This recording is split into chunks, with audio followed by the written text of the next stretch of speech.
right. Well, hello out there, and welcome back to another episode of My Grocery Adventure.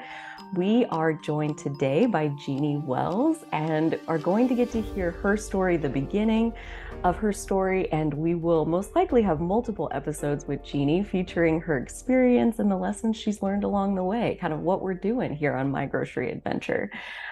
This is a podcast for people who want to make an impact, and that can look a lot of different ways. It can also come in many different sizes, many different shapes. And this podcast is bringing to light lots of different examples of what that could look like. And today's guest, I'm sure, has lots of stories that she's going to be able to share with us, and we'll get to learn something from her along the way. Welcome, Jeanie, to My Grocery Adventure. So glad to have you here. Thanks. It's good to be here. Oh gosh, I'm so excited. This is episode number 6. So we're getting to meet Jeanie pretty early on in this adventure for a reason, as I have, been on my own grocery adventure for about 6 years now, a little bit over. So pretty new to the industry overall.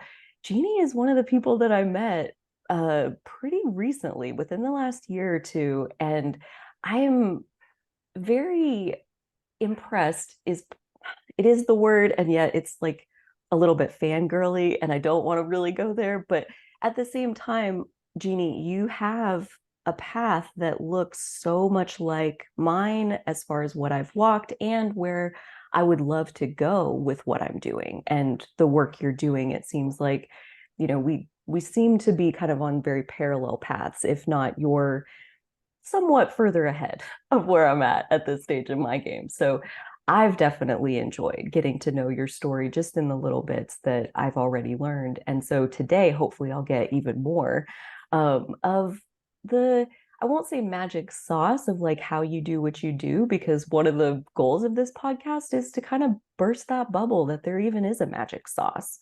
Like there's really just one foot in front of the other. And so I would love to get to start kind of at the beginning of where were you born? Where did you grow up? And what was that like? What kind of a start to your path did that give you? Yeah, it is interesting thinking back over this. You can make it at this point look like a straight line, but certainly was not a straight line. Yeah. Uh, yeah, I grew up out, in the outskirts of Kansas City, and very much in a neighborhood that looked, like those post-war neighborhoods. A lot of ranch houses. Very suburban upbringing, I guess. My dad was a grocery store. He was a broker, which of course didn't occur to me till years later, like, oh, that's interesting. But he grew up, or I grew up seeing him travel around. The state of Kansas was his sort of territory, and he would work with grocery stores. So he was traveling in and out a lot, so it was my mom and 4 kids a lot. My dad was gone several days each week, and then he'd come home for the weekends when I was really young. Um, but then my mom is interesting. My mom uh, grew up in Pittsburgh, Kansas. I feel like such a Kansas girl. Um, and she kind of fought her way at that time to get a business degree. She very much wanted to be a businesswoman, a career woman. And at the time she was going to college, her parents and the college, Pittsburgh State University, they really almost were trying to make her be a teacher. That's what girls did. Mm. And she wanted a business degree. And I don't know if she was the first or one of the first. I think it was she and one other woman that kind of fought their way through and were the first women to get a business degree from that university. Um, but I bring that up only because I think when I was growing up, here were these role models, just in kind of the, everyday, suburban life. And yet here was my mom trying to, I think, break down some barriers in a way. And so I was the youngest of 4. And I think just looking at her the shadow that, she really had an impact on me, I think, growing up. And just, it was the era of women's lib. It was the era of we're not going to do that anymore, even though my mom was, you know, pretty buttoned up in a way, but she had these ideas that, women, you don't have to just have this one path. You can do whatever you want. Yeah. I would say that had, as the older I got, the more I realized, oh, that actually had a pretty dramatic impact on me growing up in this house. Um, and and of course later, once I was the CEO of a grocery store, it was like, oh my gosh, I am my parents. I am the grocery Yeah. store and business all together. Yeah. But yeah, I think I led what probably seems like a very typical upbringing. We went camping, I played softball, my dad was the coach, Mm. my mom was the scorekeeper. We were pretty family oriented, I would say. Yeah. And certainly as um, my dad was on the road a lot when I was young, but he didn't really do that many overnights by the time I was kind of in late grade school. He was definitely home a little bit more. But I, when in the summertime, when it felt like a reward, but I kind of wonder now if it was just my mom getting us out of the house. But it was sort of like if you were good, you got to go with dad for a day and go visit these grocery stores, and I was like 4, and I loved it so much. We'd go to like Iola, Kansas, or, Yeah. Garnett. Yeah. Teeny little stores. And, I'd sit on he was a gum and candy broker. So we always had gum and candy in our house. But the booster seat was, I mean, it's so funny when I think back of this, but it was a case of Dentine, and he'd put the seat belt around me and the case of Dentine, and I would Perfect. sit up high in the front seat, and we'd go. But I loved being in the grocery store, even when I was really little. So it's just weird that that's how things work out. Like Um, your siblings, they didn't all magically end up working in grocery, right? No, and yeah, they did the same thing. But yeah, no, they did not end up in grocery. My dad was just like this. He was just this classic. Um, he just when I think now about, when I had employees and I'd talk about sort of these natural customer service ability, my dad was just so gentle. Everybody like, oh, they loved seeing him walk in the door. He was just a very kind, gentle guy. So he didn't seem very salesman-y, I don't think. He was just like he knew these store owners for Yeah. 30 or 40 years, he knew them forever. They knew their kids, he knew their names, he knew, what each of them was doing. It was very much a relationship based kind of Yeah. thing. And so I suppose that part of it affected all of us.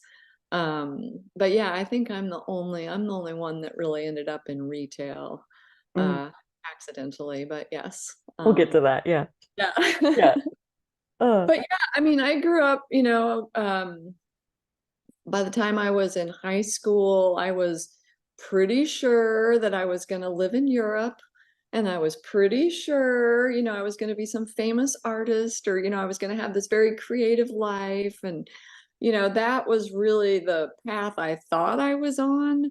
I took, a lot of art classes, and my parents were very supportive, like they really taught, they were like, okay, well, you know, like I remember at some point my mom was talking to me about, like this little business plan of, well, I need to buy, I need to have my own, like, I was very into ceramics, and she was going to help me like build a little, kind of potter's shed in the back part of their property, and I'd buy a kiln, and here's how much it was gonna take, and here's yeah. how I was gonna sell it. And Oh. she kind of helped me think about that. But It's funny though too, because they were very supportive of this notion of mine. And yet, my mom, ever the pragmatist businesswoman, was always like, as a backup, maybe you should take some business courses, just in case the, art doesn't work. Which of course, and at the time I was like, oh my gosh, I'm not going to take business. Like, who? I am not going to do that. Why would I do that? That I had no interest in taking business in college at all. Yeah. And, really resisted her at every turn. She kept trying to get me to do it, and I didn't want to. Which of course later was like, oh, that would have been super handy. The message But you're trying to yeah, get. it was just, yeah, upbringing, grew up in Kansas City. I just feel like it was very stereotypical. Um, I mean, stereotypical in the, white suburban kind of way. I lived in the suburbs of Kansas City in a very, everybody was a homeowner. It was very tree-lined streets, very safe, nurturing. Um, Most of the moms did not work Mm. outside the home. Did your And mom work outside? she did off and on. She wanted to because she had this dream of being a career woman. Ah, yes.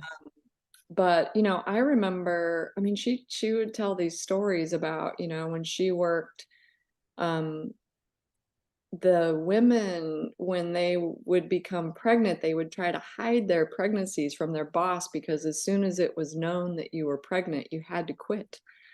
And so the yeah, yeah, like Like the women, I know, it was just not acceptable to be pregnant and working. like socially, not like Yes. written down on paper somewhere. I mean, I think it was a policy. I mean, like she worked, for like insurance companies. She worked for AT&T in downtown Kansas City. And yeah, I mean, I think these were official policies at the time. And so she talked about the women always like, kind of with their clothes, trying to just like hide Right. the until they couldn't hide it anymore.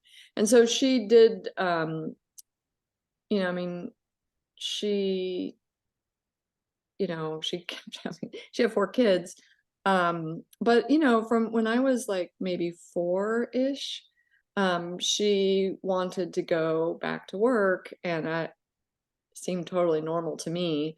But I do remember like the moms in the neighborhood would, oh, Jeanie, I see your mom's going to, oh, are your parents having trouble? And That's the only reason. I don't know. I don't know. Seems fine. I don't, like I was completely oblivious to how weird it was. Um, but yeah, yeah, it's kind of interesting. So she did end up, since I was the youngest, she was able to go and have a career and kind of pursue that after I was, in school. Hmm. But yeah, it seemed normal to me, but where I grew up, it was not normal. Good for her. Yeah. Taking the side eye and doing what she wanted to do anyway. That's She amazing. did.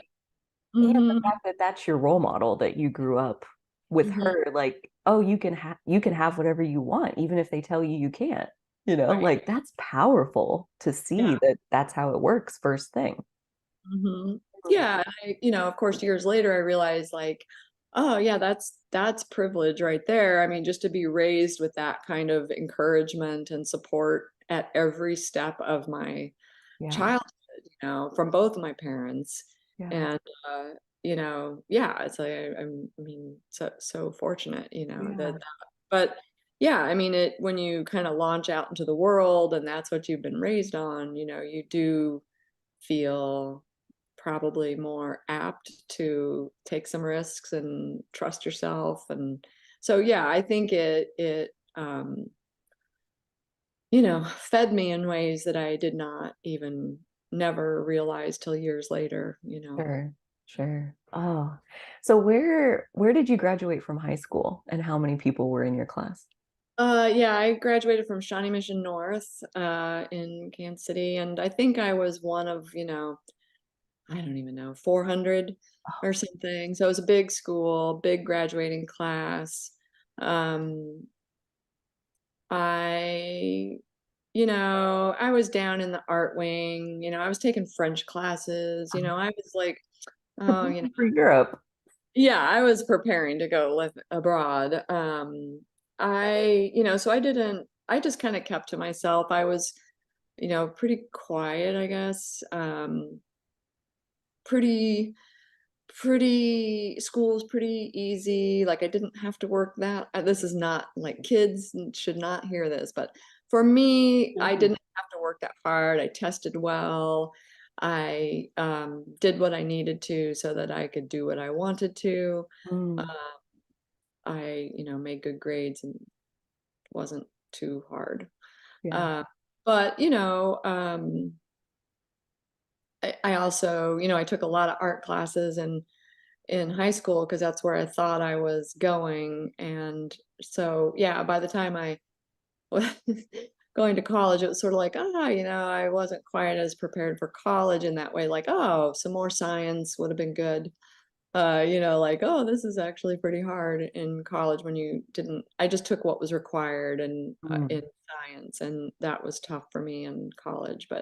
mm. Uh, but yeah, I did keep on. I got into college and kept on with French.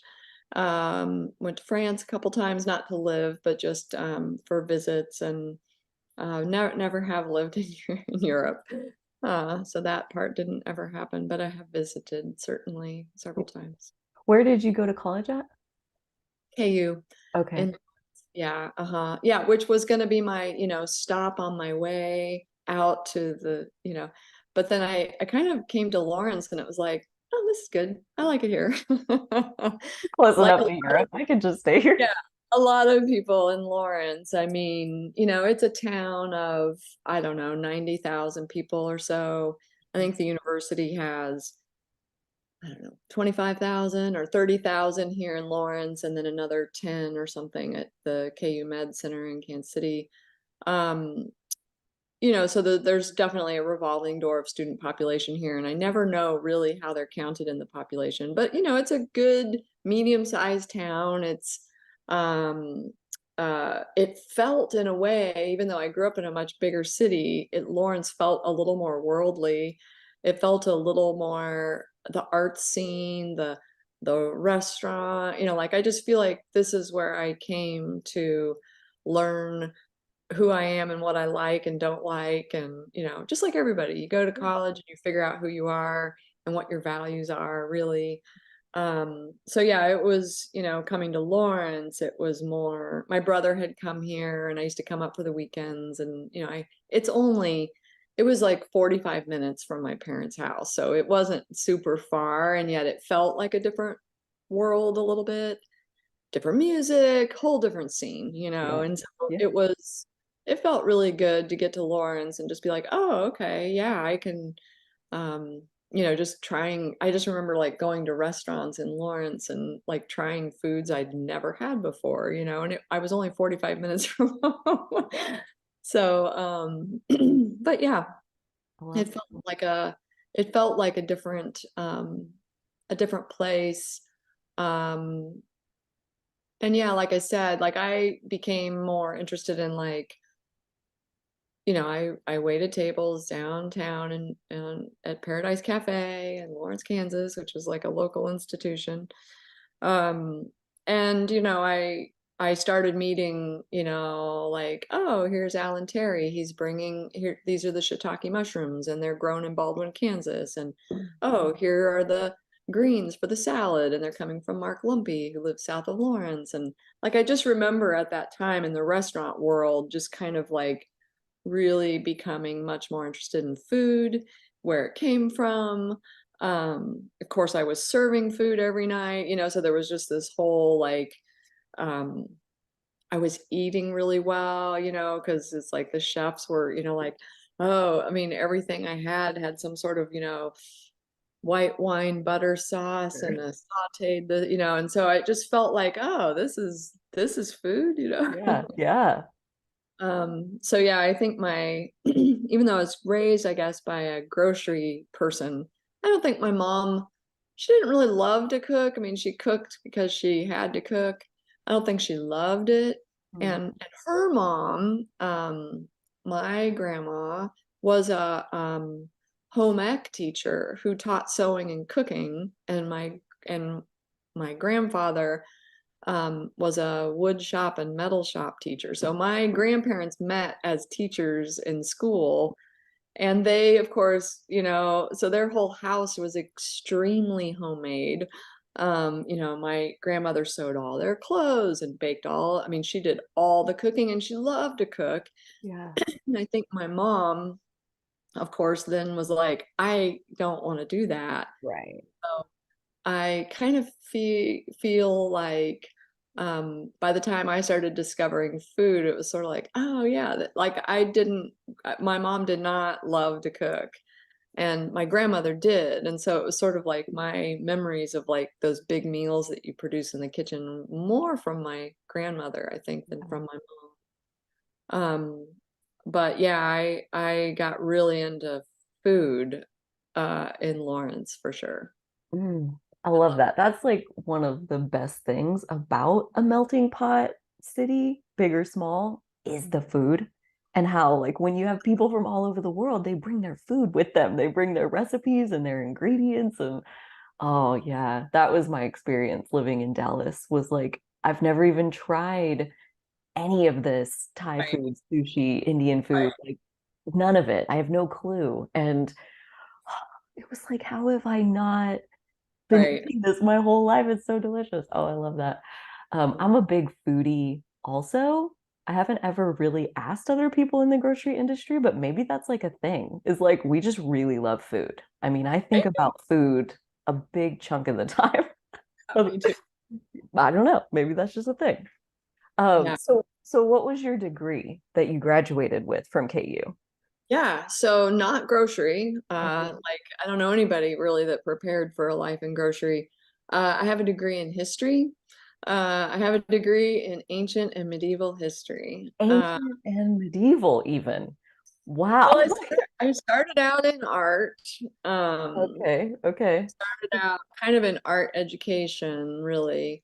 Uh-huh. Um, and then, was taking some art classes at KU. And as part of that degree, the requirement was, to take some art history. And I, started taking the sort of perfunctory art history classes and became very interested in the art history. I think just the cultural, just learning about ancient Greece and, all this. I just found it so fascinating. Like what, for example, what about ancient Greece is fascinating? I mean, I just love, like I loved seeing we talked about the design principles that the ancient Greeks, used to build these, um, the Parthenon or whatever. Like they believed so much in the way something looked that and I can't remember now the names of this, but they would do things like if there's a row of columns, they would make the middle of the column swell slightly so that when you're standing back, because there's a thing that happens when a bunch of vertical lines are together, it makes them look caved in, and they thought that made the temple look weak. So they would make it slightly bulged in the middle. There's a name for this. Uh-huh. I can't remember. But so that when you look at them, they look straight. And so, and they did so many things like that, just so that, in their Parthenon, they were, all of their buildings, they, were really into the golden mean, and there were certain dimensions and proportions that all of their structures had because it was visually pleasing and created the space that to walk into a building that has perfect proportions in tune with nature, it would feel a certain way, and I just was like, I just found that so fascinating, that they did a lot to just make it look and feel a certain way. Yeah. Um, of course, for their, wealthy white men only or whatever. I mean, it wasn't for everyone, but But but I was very interested in the just sort of the thoughtfulness of like, wow, here's a civilization.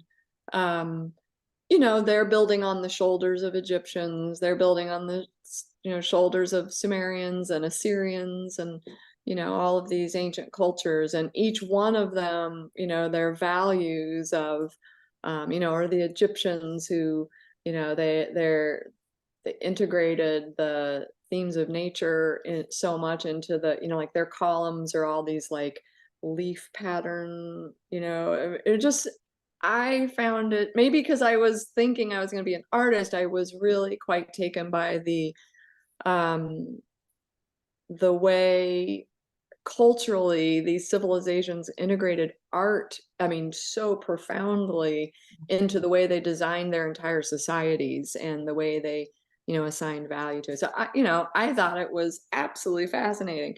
And so yes, I kind of bounced around through KU. I mean, I was art education, and then I think I was in journalism for a bit. I was in poli sci for a bit, but all the while, just as my electives, I was taking these history classes because I found them interesting.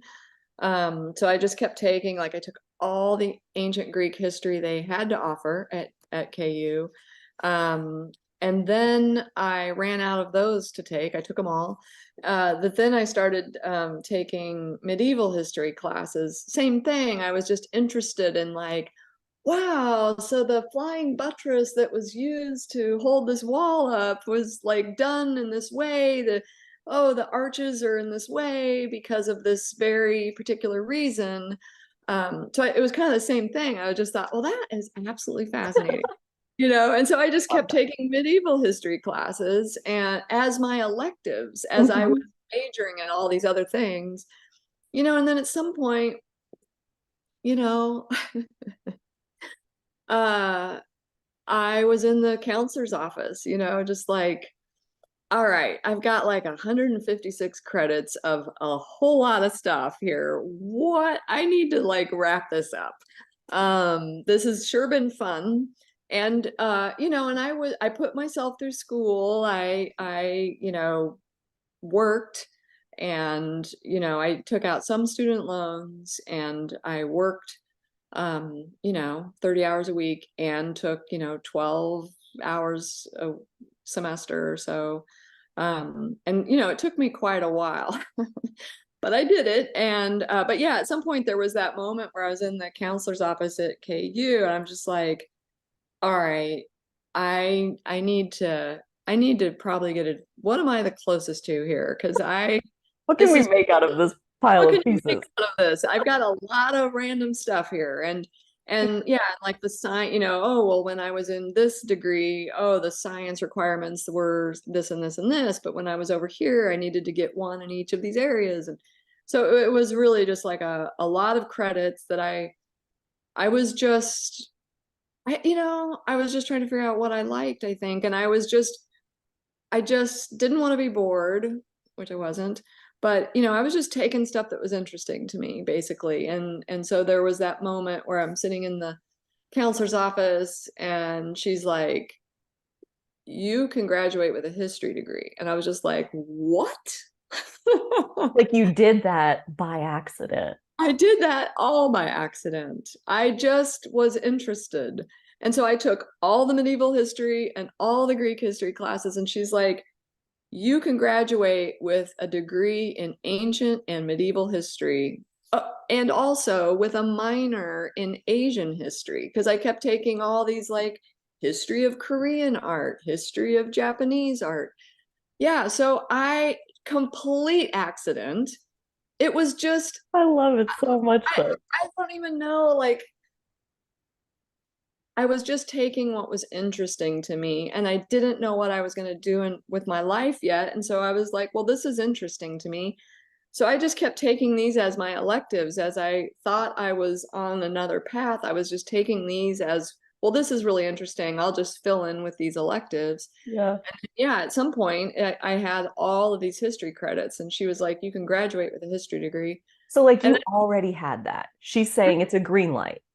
You already Yes. checked all the boxes. There's nothing left to do. Yeah, I think, or maybe I had to take there was, what was it? I had to do an undergrad because I had been in school for more than 5 years. Now they had to, graduating seniors had to do some sort of like senior seminar. I don't know what it was. There was a thing that they had to do, but since I had started before that, they were like, well, they kind of retrofit, like, well, we're gonna have you do a senior project, but it's not gonna be like the other. And so I did have to do, basically they called it an undergrad thesis that I had to write, that in order to graduate. So I think that was my final semester.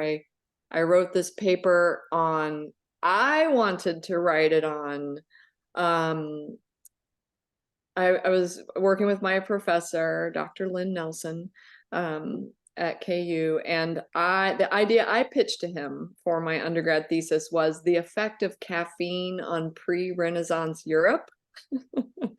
That's really what I wanted. I wanted to prove that once caffeine came to Europe, the Renaissance happened. But I never got to write that paper. But he Okay. instead persuaded me to write what he thought I should work on, which was the international relations of post Third Crusade Europe. So that's what I wrote my undergrad thesis on. Yeah. And so I had to do that in order to graduate, basically. But yeah, I remember calling my mom and like, What was that like? Mom, you are never going to believe this. And I told her, I'm getting a history degree. And her first words were, I mean, she was so glad that I was finally graduating with something. Sure. But her first words were, oh, what are you going to do with that? Mm-hmm. I'm sure that's not the only time you've heard that, you Yeah, know? no, right. Yeah, it is interesting. Very well-rounded liberal arts degree for sure. Because yeah, I bounced around. You know, I took Sure. a lot of different stuff. I took meteorology and I took, all the things.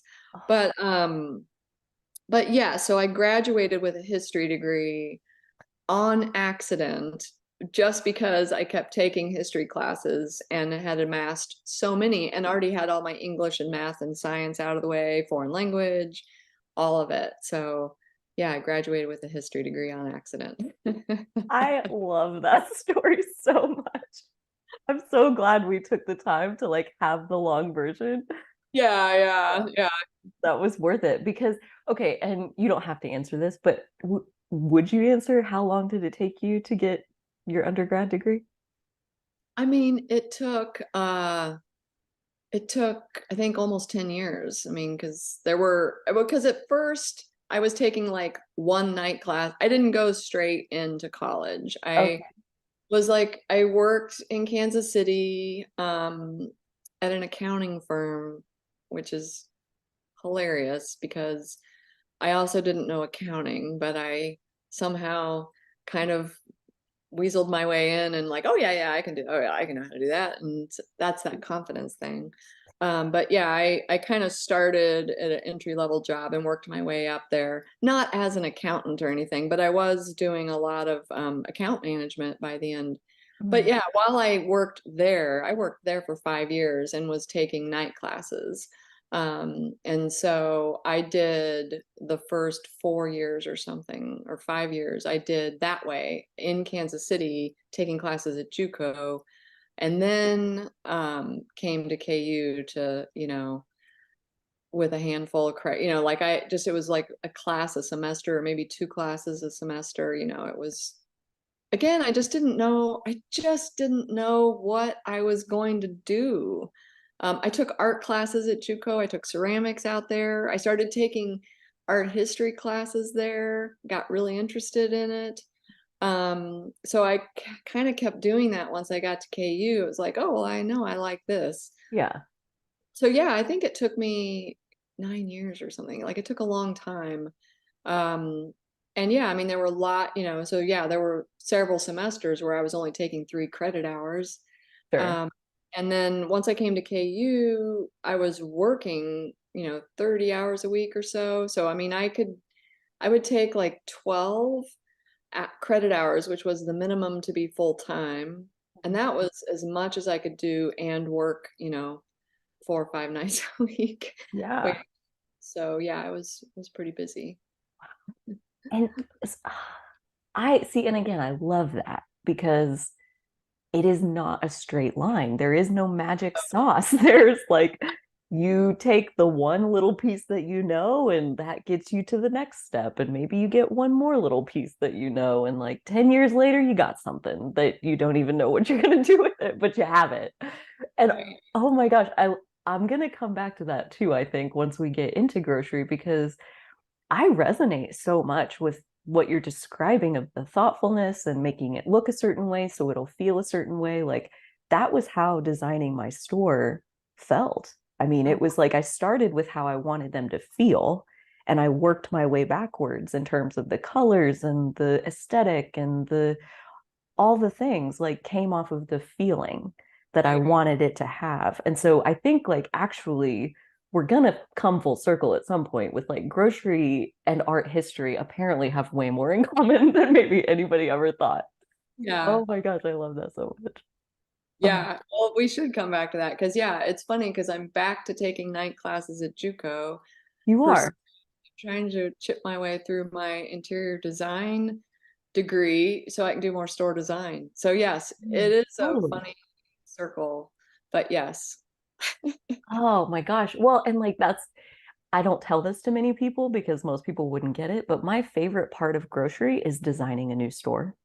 Oh Is yeah. doing exactly what we're talking about with like I mean, starting with how do you want it to feel and then discovering the this piece and this piece and this piece that is all going to come together. And then you watch people walk in on the first day and you see their face light up. And that is like the best part of grocery. And but that you could probably get that anywhere, right? Like that's just really the interior design part. But there's something about doing it in grocery that feels Oh really, yeah. really specifically where I'm supposed to be doing it at. Do you Yeah. feel that way? Like Yes, interior design very and much. art, Like but it's grocery. everything. Yeah. Even when I started working at the Merc, I came there part time, because I was waiting tables. I had graduated miraculously, and I was like, I am done waiting tables. I don't like waiting tables. I need to do something else. Mhm. And at that point, I thought I had decided on I'm going to be a market gardener. This was where What is a market gardener? I wanted to grow food for the local restaurants and the local grocery Oh, stores. okay. But Okay. so I had like I liked the food and I liked restaurants and I liked eating well, but I had started gardening in my backyard in Lawrence and I was like, oh, I actually like digging in the dirt. And so when I first started I'm going to connect this to the art piece I here. love it. Yeah. I started at the Merck Co-op in Lawrence, 2 nights a week in the produce department because I wanted to meet the local farmers and just like visit their farm and learn how does this work. And I was becoming really interested in the local food economy and how to, I think because I was working in these restaurants, I was super interested in and Lawrence. There was a Rolling Prairie Farmers Alliance, which was like a group of market gardeners around this region who, some of them did chicken and eggs, some of them did vegetables, some of them had orchards, some of them did and it was just like the way they were putting together, filling in all the things that this Yeah. community might want, aside from olive oil and coffee.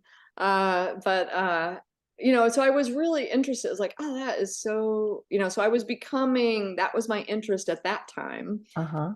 So I thought, well, the closest thing to like taking a class in it would be to go work in the produce department and get to know these people and like try to figure out, like how does this work and what is it like? And I wanted to learn the business of how to grow produce. Yeah. And of course, but yeah, so the connecting it to art. So yeah, I came there very much in a creative mindset, and I my produce manager left. I had been there like 3 weeks, or no, it must have been a little, I don't know. I've been there not very long.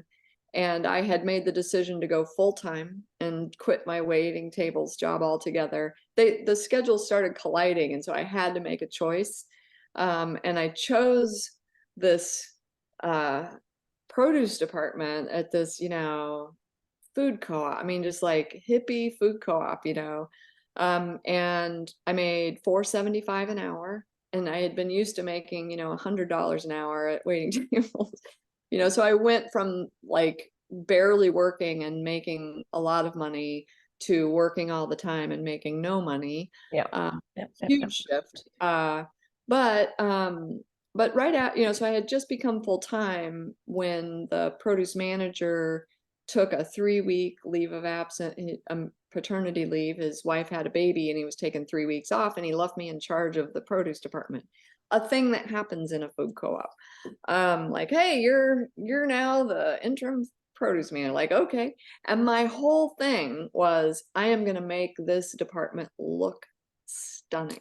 Yeah. And I redesigned, the whole wet rack. I mean, he had always kept everything in boxes, like I just didn't, the aesthetic really bothered me. Uh-huh. And here I had free reign to You're in do charge. whatever I wanted. And I just remember, like taking baskets and turning them on their side and making the bell peppers like like it was like a canvas. And I redid the entire fruit. We had a fruit rack and a wet veggie rack, and then the dry tables, and I redid them all, and our sales went up 30%.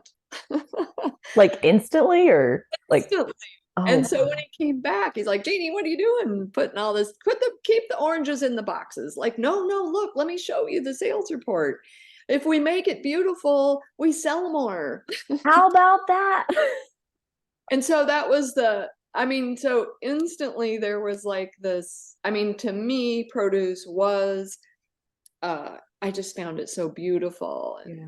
fresh and tactile. And it was the first, I always felt like it was you're welcoming people into the store in the produce department. And if I could wow them right at the beginning, um, yeah, I just got such a kick out of that, people. And during those 3 weeks, regular customers would come in and they'd, walk in, they'd be like, wow, and just like really, they could see the difference. And it was so instantly gratifying. It was just Yeah. like, oh, I can make this. And it's funny because it was like, to me, I felt like it was art, but I also had these sales report, like I could point to the metrics, like, and look, here's the Yeah. result. We did Yeah. the thing, here's the result. And so yeah, in a funny way, that was like the business math part kind of circling up with the art part, like right there in the produce aisle. um and I mean, that was probably the big, yeah, I mean, that was it's weird, isn't it? Like I said at the beginning, you look back and it's like, oh yeah, I can see a straight line from there to here. But at the time, of course, this was just another job that I was going to do, and instantly there was like this spark of like, I know how to do this. I am good at this. I know the right combination of math. I'm good at math, um, and art, and and working at an independent grocery store, especially a food co-op in those days, especially. I mean, my gosh, there is no corporate office. There is no home office telling you what the display should look like. There's no home office telling you what you're going to put on sale or whose cantaloupe you're going to buy. Mhm. Um, it was kind of, a heady experience as a young woman to be like, have the power of like, oh, I get to decide. Oh, well, we're going to put the cantaloupe there, and I'm going to display it like this, and here's the price, and I'm going to talk to that farmer. And it was just like, all of a sudden it was just kind of intoxicating being able to like be empowered to make decisions. Not so much so because the co-op was so, um organized that it was like, oh, and you are now the interim produce manager, and here's your authority, and here's your. It wasn't really so regimented as that. It's just that there was a void, and I stepped into it and was like, oh, I think I have some ideas. Let's try this. And they worked, and it was the kind of thing. I mean, that's what's so great about the some things you plan and you do, and it takes years and years and years to like then see the metrics of, oh, did that work? But resetting a produce aisle or an end cap or something, it's immediate. Like you can see the result almost instantly, and that's super gratifying. So yeah. So Yeah. yeah, you can tell. I mean, I got just totally sucked in. Yeah. Uh, Loved it, and I always say I got my wish. I came to the co-op to learn about the local food system, and I was there for 14 years, and boy, did I learn Yeah. about the food system, every angle of it, I think. I did eventually, for a while, we did have a production garden. I did at some point sell a little bit of produce. And that felt, I sold some sweet potatoes and some cantaloupe. And then I felt like, okay, I did it. Um, but but yeah, I ended up staying there for 14 years. I think because I I mean, clearly I didn't know what I wanted to do something in my life that I loved doing. That was important. I could not see myself working in a cubicle. I could not see myself doing anything where I was just like watching the clock, doing, I kind of did that, I guess, at the accounting place. I had a little bit of experience, working on a floor with a lot of cubicles, and um, I kind of knew even then, like, yeah, I'm good at this, but I don't want to do this. Mm. I Yeah. some other thing, I don't know what it is, but I got to keep going somehow. Yeah. So by the time I came to the grocery store, it was just that perfect, it was the right circumstances. I was at that point in my life where I was finally done with school, so I was sort of like, okay, that's done. And now I'm looking forward, trying to figure out what to do. But even then, it was just my best guess. Like, oh, I like gardening, and I I want like, to be a market gardener. Yeah.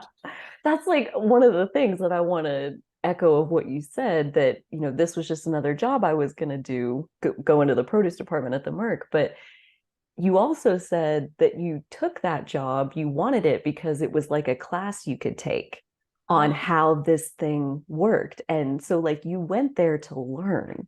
You yeah, didn't go there to get paid. You didn't, I mean, you got paid your little 4.75 an hour or whatever it was.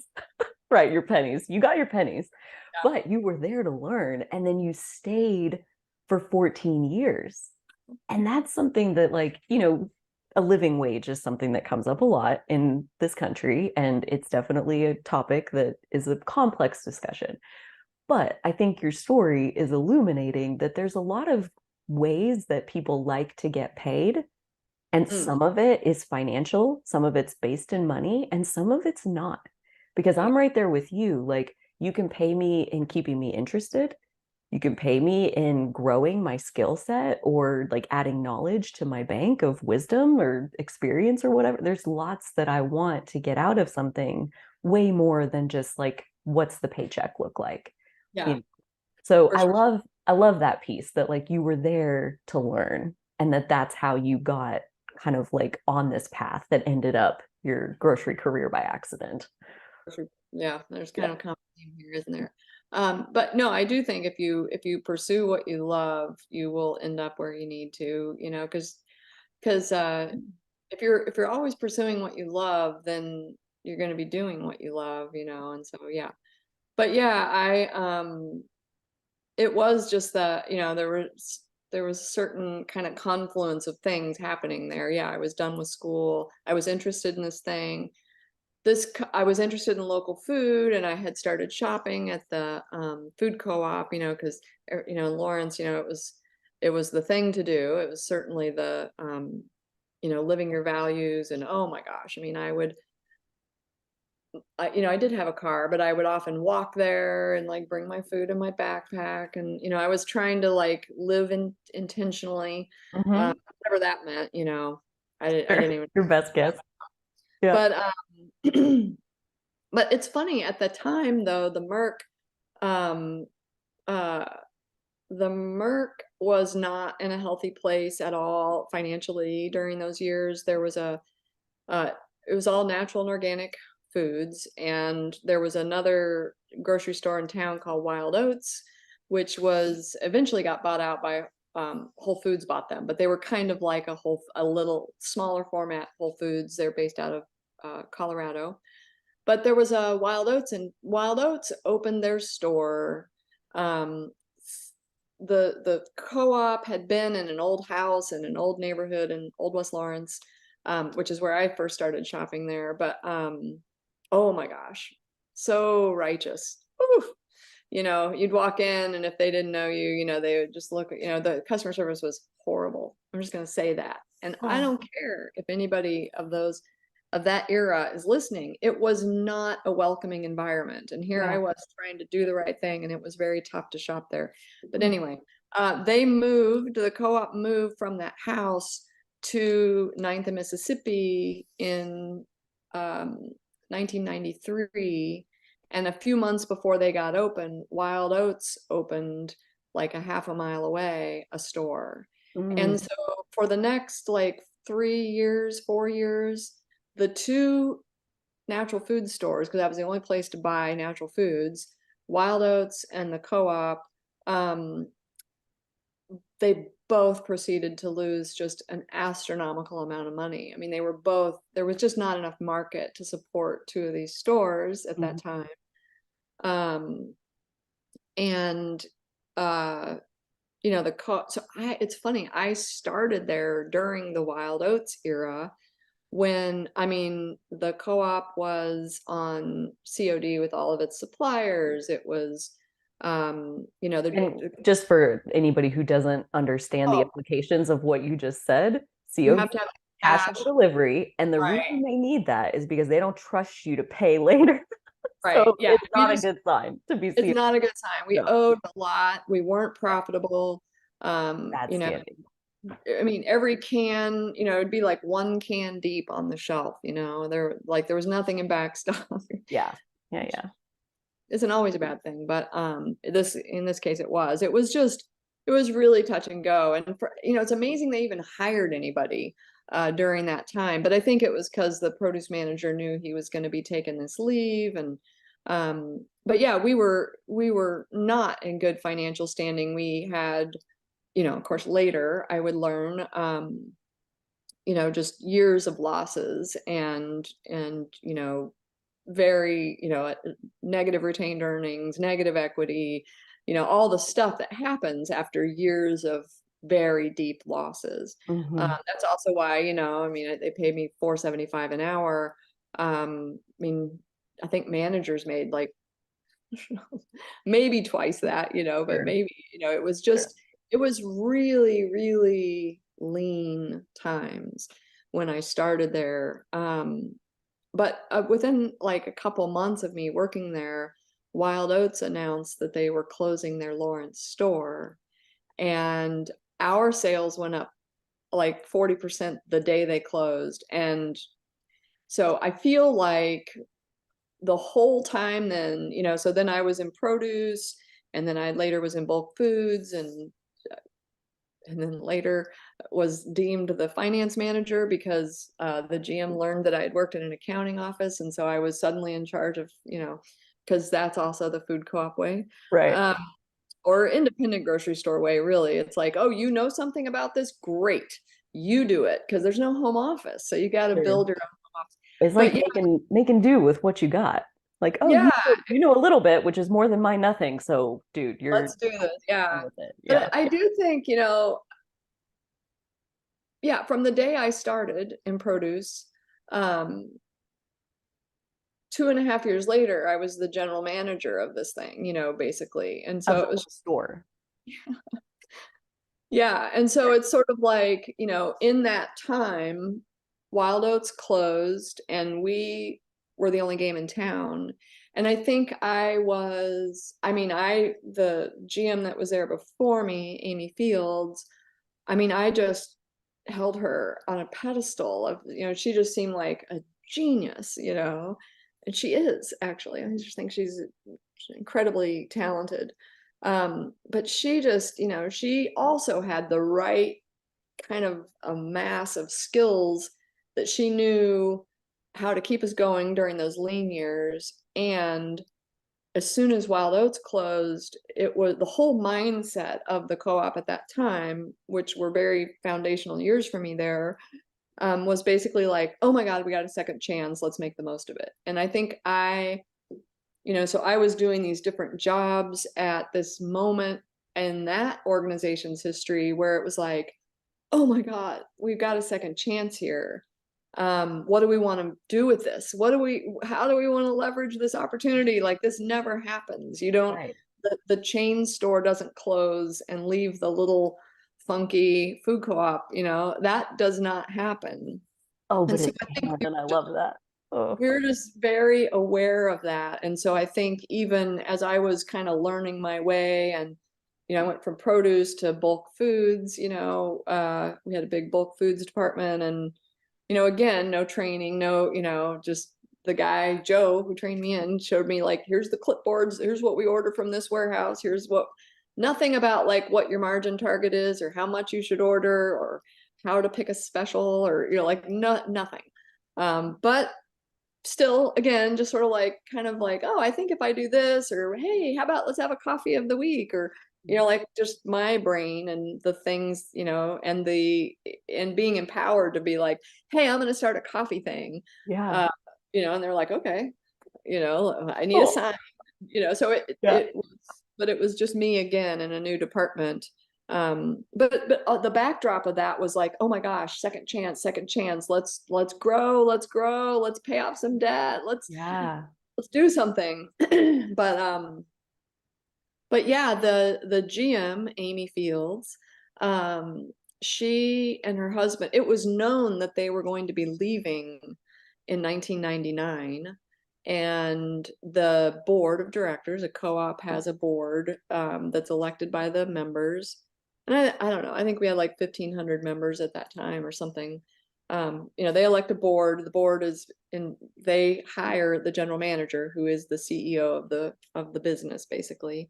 But the board knew that Amy was leaving, and they'd been trying to, they were doing a national search, and they were, trying to find a general manager. And at this point, she had pulled me into finance, like, hey, I saw when you started working here, you worked in accounting. Do you think you could help me?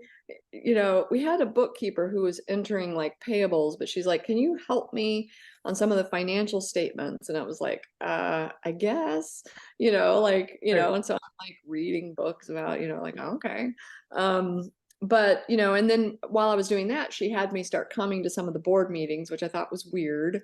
But so I kind of, and she'd have me, we'd work together on the financial report for the board. So I didn't know it at the time, but she was like helping me get this window into, here's this part of my job. Huh? Because I think Amy knew, like, they may not find a skilled GM that's done this before.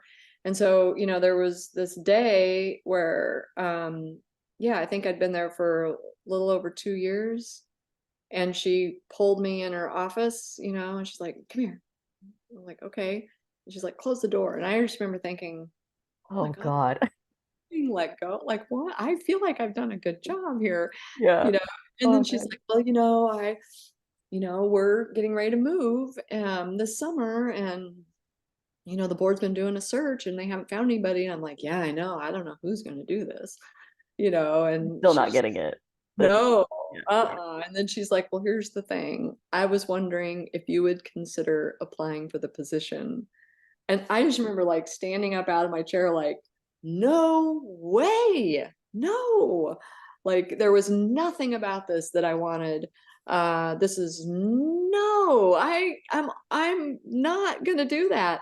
I could see all of the politics of, being the GM of a food co-op, with a lot of passionate members. And I just was like, nah, no, no, no, no, no. I do not want that job.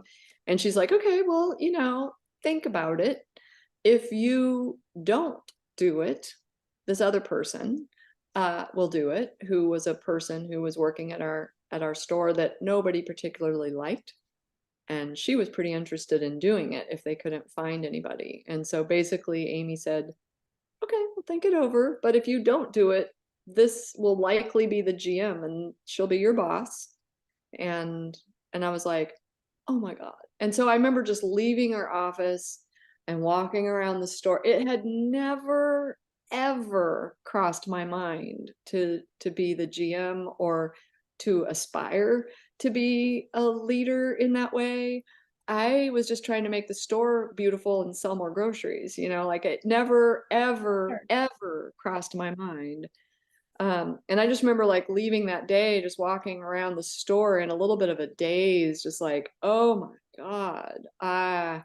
And kind of also realizing like she's right. If I don't, this is going to happen. And that would be horrible for the trajectory of this business. And so, I remember walking home and I was newly married. And I remember we lived close by, and I was walking home that day. And, I got home and I was like telling my husband, like, you are not going to believe the conversation I had today, and he was sort of like, oh, I think you should do it.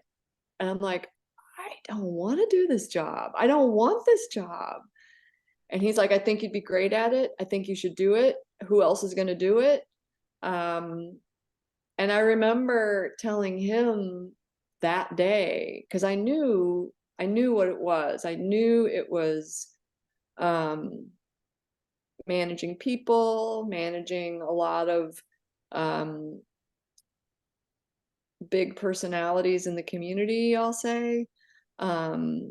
It's a bizarrely political thing. And I was fully aware of that. I saw the stuff that Amy had been through, like, oh my gosh, you change the paint color and you get called the devil, or like crazy stuff happens every day. And so I remember telling my husband, like, if I do this, I can't quit. If I do this, I have to. And I remember telling him, I'm going to commit to at least 3 years. And I'm not going to quit before 3 years is over, no matter what happens. And because I knew I was just going to hate it. But I went through the interview process, and I remember, just, yeah, I wanted it. By then I was like, okay, if I'm going to go for it, I better get it. But also not wanting it kind of all at the same time. And I remember like checking out books out of the library on managing assets and balance sheets. And because I was just so sure in the interview that the board was going to, like, this was the part I knew I didn't know. I was pretty good at profit and loss statements, and I definitely understood cash flow because I was coming in at a time where we had none. So we all kind of when you're understood broke. cash. Yeah, like that's a great opportunity to learn about cash. Yeah. And inventory turns. Totally. But yeah, I was, of course, naive me thought, oh, but I don't know anything about, like, the liabilities and equity ratios and, like the stuff I didn't know. And even in my accounting experience, it was all like medical records accounting. It's all receivables heavy, which there aren't really receivables in growth, so even whatever I knew from before wasn't very transferable. But yeah, I checked out these books. I remember talking to my mom on the phone, like, I need to understand this better. I'm going to interview and they're going to ask me, and I don't know how to do that. And so I like crammed, I like read these books on balance sheet management and leveraging assets and all this stuff. And then I went into the interview, and I they asked me something, I can't remember what it was. And, I said something like, oh, I mean, I guess it would depend on, I mean, technically that's a liability, but I think, in a way, a member loan is, a subjugated debt and it's almost like equity, or something. And they all just were like, and I could tell at that moment, oh, they don't know anything Right. about sheet. I know much more than them. But yeah, I could tell even at that moment, I thought, oh, I think I just got this job, because they were all just like, that is such a good point. And they just were like, what? And then, yeah, I mean, within a couple days, they interviewed the other person. And then within a couple days, they offered me the job on April Fool's Day, which I thought was appropriate. But it's funny though, because I remember thinking, oh, it's a volunteer board.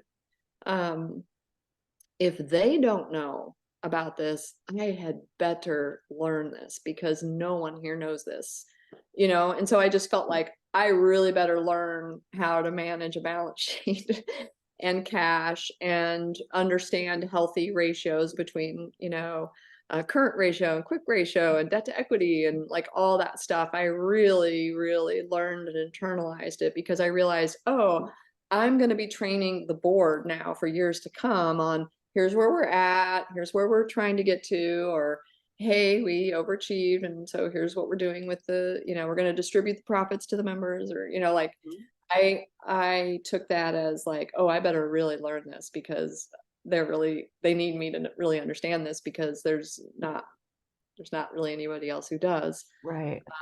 So yeah, I mean, it's funny when I think about it. I'll send you the picture. There's a picture of me in produce, that I use sometimes in my trainings, that shows me like with my apron on, leaning up against the produce rack.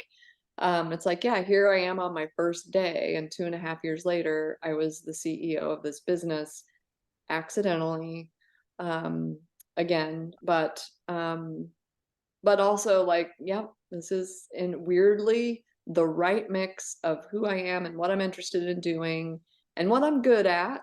Yeah. So like, I think that's part of it, is like, yeah, you want to make a big difference. I was trying to live intentionally. I was trying to really focus on, where does food come from? Um, how do we treat our farmers? What are they up against? Like I was very interested in that. And it just kind of took me to this place of like, okay. And now I'm running this grocery store where I really have my hands on the levers, where we're going to make some decisions based on some of these values. And Totally. um, but also just, I love growing stuff. So like, man, I love a good trend line. I love doing a thing and then being able to see the result. And Yes. grocery stores, it's like you can track sales immediately. Hmm. And there's something really kind of cool about that, So Yeah. I do the mathy, nerdy part of me really love some of the metrics, I think, that of course surround grocery. Um, but yeah, I mean, and I don't know. I mean, yeah, so then, but when I became the GM, um, that was in 1999. And I think it was that August, uh, or I guess a year. I had been in the GM for a year when, I don't know how much to say. I mean, there were lots of things that happened in that first year where I fully felt the weight of, like we had rented to a longtime bakery, um, very, we co-evolved with them. We always in the house, we were near them. They were this great, whole grain bakery. When we moved to that site, they rented room, part of the building from us where they baked from. Um, but they were really struggling financially, and um, great bread, tough business, finances. But I mean, I had been the GM for, a month, and their lease was up for renegotiation. And I, and they were friends of mine. But, I sat there thinking, wow, I am supposed to renew this lease, I have the responsibility to act I'm acting on behalf of all the owners. I have to make good business decisions. I have to be able to justify any business decision to the board or, in fact, the board had to, any leases they had to approve. Um, I couldn't just unilaterally do that. But so I did a lot of research and looked at, it's like, wow, they owed us a lot of back rent, and they were going to be unable, so at first it was like, oh, can you bring this current so we can sign another, 5 years or whatever, and they were not going to be able to do that. And so a month in, I had to make this decision to not renew their lease. Mm, And people picketed the store. The people showed up in I mean, there was just a parade of people, kind people, really. I mean, they came in just to make sure I knew what I was doing. Do you know who that is? If you kick them out, they're going to not be in business. They can't, where else are they going to go? And it's just like, yeah, I know, I don't know, but I have this responsibility to look out for this business, and that is not in our business interests. I can't find a way to say yes.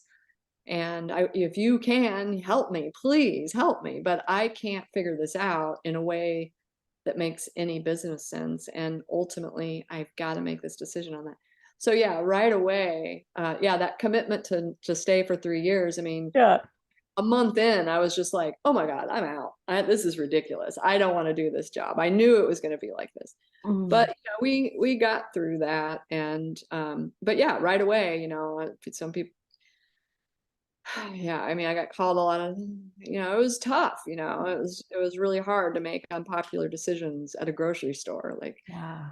and I knew it would be, but yeah, it wasn't, I survived that. I got thicker skin, which automatically happens, but within, I'm trying to think. So it was a year later, I um got the call that the IGA at Ninth and Iowa, which is an 18,000 square foot store, Yeah. um, was going to close its doors. And the guy who ran that, had called me like a few months before, like, my lease is up in like 3 years, and I'm thinking you guys might be good. You might be in a good place. And it was like, yeah, maybe. And then like 2 months later, I'm on vacation in Seattle, and I get a call from the store like, hey, Jeanie, they just announced they're closing in 30 days. And it was like, what? And so I came back from vacation and had to figure out, okay, we've been profitable for a couple years. We still had negative retained earnings. It was a good decision, but we didn't have the financial capacity to make the move. And I was such a green GM too. I was pregnant, and it was just all this stuff. And all of a sudden, yeah, I barely got over the bakery thing. And then here it was like, oh my God, I think I'm going to move the store up the street to an 18,000 square foot store with 2 loading docks from a, 9,000 square foot store. Like uh, double. Yeah. Double. Hmm. Oh gosh. And That yeah, is where I would love to pick it up next time. yeah, As yeah, it's far a as big like, store. that's such a huge decision. And even, the story of not renewing the bakery's lease, like, I feel like just in general, kind of getting yourself up to speed with wearing that responsibility. Mhm. And one thing that I have to comment on that you said, like, I think you get tough or like you get thicker skin, that happens automatically. And what I heard in my head when you said that is not if you quit. Right, It yeah, happens when it slices you and then you run away, you stay the same sensitive creature that you were before. But when you show back up and show back up and show back up, and like that determination is what builds the thicker skin. So I yeah, think you got to give yourself some credit for that commitment of like, I'm staying for 3 years no matter what, no matter how bad this sucks. right. Gosh, like I love this story already. I knew I would. And the way that it happened so organically, one step at a time. Yes, you were living with intention, and at the same time, like, A the little bigger aimless. intention was kind of not there. And yet at the same time, like you said, you look backwards now and there it is. There it always was. It was always building into what it was building into. We just don't always get to know that at the time. Gosh, Jeanie, thank you so much for joining us for this first installment. It was so much fun. Yeah, it's funny when I was preparing this morning, like logging in, getting ready to talk to you, I thought I would get to the move like within the first 5 minutes. So I'm kind of like, oh wow, I can't believe I spent all that time on the I'm on a the curious critter. I got questions and I want the whole picture, uh-huh. because again, I've mentioned like people's highlight reels and their trophy cases and those things are cool and I'm proud of you for having it, no doubt. But it's not the part that I'm interested in. I want to see, that it took you 10 years to get your degree, but you didn't give up. I want Right. to see that, you wanted this job because you were curious and passionate and it led to this accidental career. Like I want to see the real story of how it actually happened. I think it's interesting to see that, you don't just plop down in the middle of like your finished product. Like it really does get brushstroke by brushstroke painted on the canvas of like what's ultimately getting created. So, Well, definitely next time. I mean, when I think of my years at the Merc, it really was me trying to wrap my head around what does it mean to be a leader yeah, in this business at this moment in time, yeah. not the path I thought I wanted, and yet it was certainly I said yes to this, and so here's what comes with saying yes. Hmm. I mean, it was the education of absolute education of a lifetime being in that position. And but most of my lessons will be around me trying to figure out how to lead uh, a complex, I have to say, a Hmm. complex organization through a series of, a decade of explosive growth, Yeah, truly. yeah. Which is There's best the case scenario. spoiler. Yeah, the spoiler. We moved. It was very successful. Yeah, Uh, talk right. about this next time. Oh, exactly. Like that's where we're going to pick it up next time. So join us again. If you haven't already, take a second, follow the podcast, like the video, leave your thoughts in the comments. We'd love to get to hear from you. If you have any questions for Jeanie, let us know. We'll ask her on a future episode. Thank you so much, everyone who listened. Thank you, Jeanie, for joining us and sharing your story with us. We will see you again next time. Until then, take good care.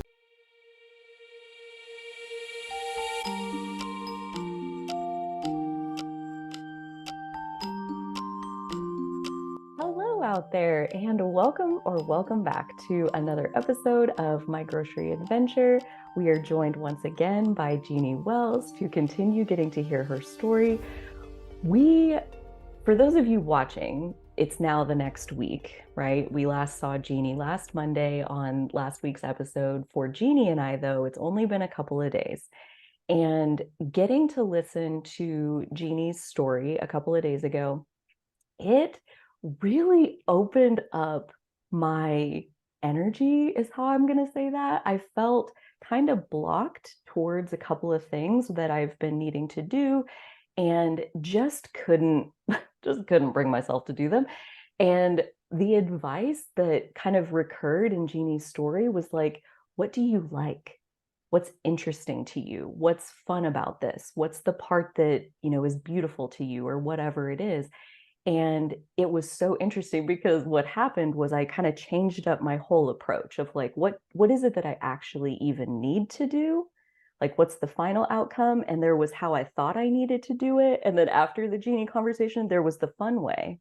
And once the fun way was on the table, I was like, oh my God, bing, bang, boom. And yesterday I was so productive. It was like all day.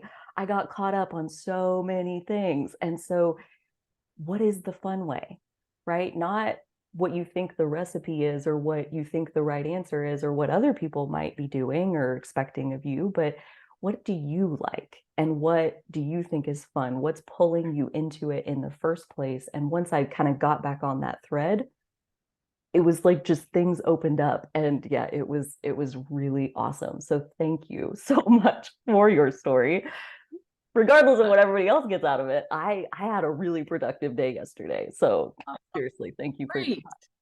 It was It always feels great to get to do the stuff you really want to do anyway and just get it done. Yeah. it was kind of like a pipeline that was like getting really backed up. And not only did I need to do the stuff that was in the pipeline, like then it was like there's just more stuff kind of coming. And I'm like, oh God, like starting to get frenzied about when am I going to do all of this? But yeah, when I kind of switched gears and remembered like why did I sign up for that stuff in the first place? Basically, I had made it harder than it needed to be. And so like it really kind of simplified things to get to hear your story of like kind of following the fun thread through it, and you land where you're supposed to land. So maybe Hmm. all that other stuff, like maybe it's not as necessary as I was thinking, and definitely made things a lot easier. So yeah, I would love to hear anybody who did take in Jeannie's first episode, like, coming a week off of it, like if there was anything similar to that or different that did open up, getting to hear kind of the accidental way things will unfold when you just follow like the next fun idea and the next fun idea. And yeah, not needing to have that grand plan or be perfect or have it like totally figured out before you jump in. Like, it was powerful effect on me. So I would love to hear anybody else and their experience. But yeah, Jeannie, let's dive back in. Let's get some more because we were just getting started. At the end of last episode, we had made it to you started 2 days a week in the produce department at the Merc in Lawrence, Kansas, and 2.5 years later or something, you're running the whole thing. Big decisions right off the bat. Um, let's pick it up right there. Like what are some of those earliest memories of stepping into that role? And you had made the pact of like, I'm doing this for 3 years, no matter what. And it sounds like that kind of came in handy as far as a backup to keep you from running out of there. But yeah, what were those earliest days like as you Yeah. tried to make that transition? Well, it's interesting. I mean, I was thinking about, sometimes in life, there are a few years where you look back on it and you go, "Oh my God, how did I get through that?" Um, right when I was becoming the GM, there were a few, I'd say 1999 to 2001. So those first couple of years were pretty extraordinary. There was a lot of personal stuff happening as well as professional. And so the timeline is a little crazy. Right when I got hired as the GM on April Fool's Day, Yes. 1999. Um, and I think it was that summer, maybe, the owner of there was an IGA in Lawrence. The owner had contacted me and like within a couple of months of me being the GM, and he said, I've got a few years left on my lease and I'm not going to probably renew this. And I think you guys are growing. I think you'd be a great, maybe I just want to plant this seed. Like maybe this is a place where you guys can grow into and move into. It was a lot larger. That it was 18,000 square foot store. We were, 9,000 square foot store. Um, and so, that happened in the summer of 99, I think. And then in the spring 2000, I was traveling and I got the word that from some of my managers contacted me I didn't have a cell phone. So I was on vacation and here I am, the GM. I was like, I can't be reached, but here's my brother's phone number in case anything happens, but I'll be there in 3 days. So leave word for me there. It's funny Leave when you think word. about before cell phones. But yeah, when I got to my brother's house, he said, you need to call the store. There's something going on. I was like, uh-oh. Um, and I called the store and they said it was the front page of the paper that the IGA is closing its doors at the end of the month. And it was like, wait, what? He had said like 3 years and now he's closing. So yeah, this was in April. So I'd been the GM a year. April 2000, I was 4 months pregnant. I'm on vacation, and and yeah, I hear that the IGA is going to close. And it was sort of like it just started the sequence of events where, we also had several years left on our existing lease. We'd only been profitable like a year or two. We had a huge hole we were digging out of. We were in no way ready for a big relocation expansion. But here was this opportunity that I just was like, I know this is the right move. I know this is right, but Yeah. we're not really in a position to do it.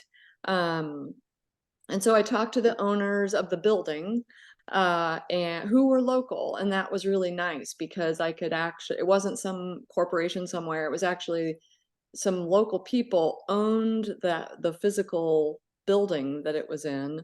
And I talked to them and negotiate, like, can you hold this for 90 days while I run around and try to figure out if this will work? Um, and I really, I was just so green. I was like, I knew it was a good idea. I had no idea how to make it happen.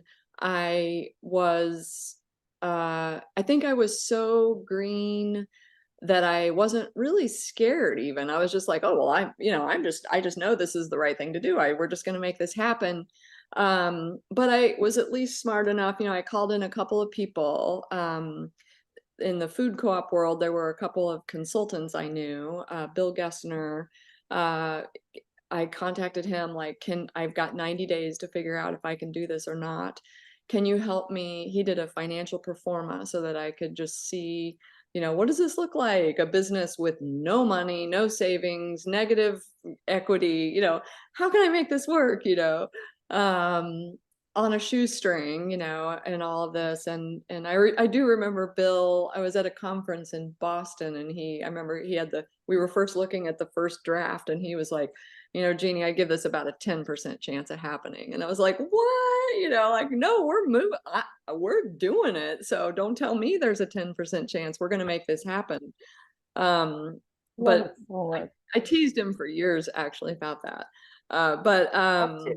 I mean, I also I called in another consultant that I knew, PJ Hoffman, who did store layout design, and I got him involved early. Like, look, we have no money, but I need to make this move happen, and I need some help.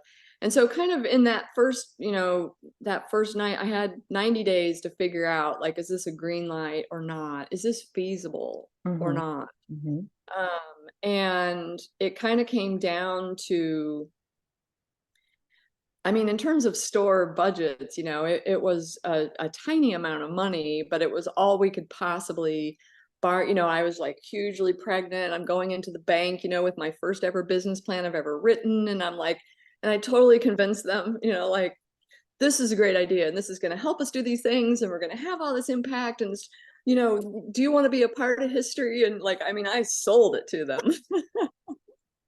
And they Amazing. said yes. They said yes, but they were like, we'll do this much.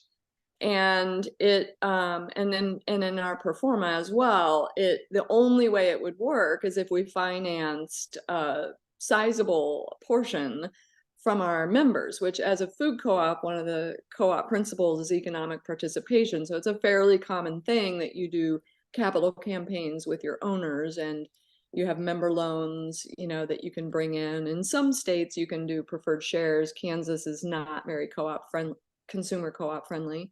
It's very producer co-op friendly, but we could not do preferred shares like most other states can.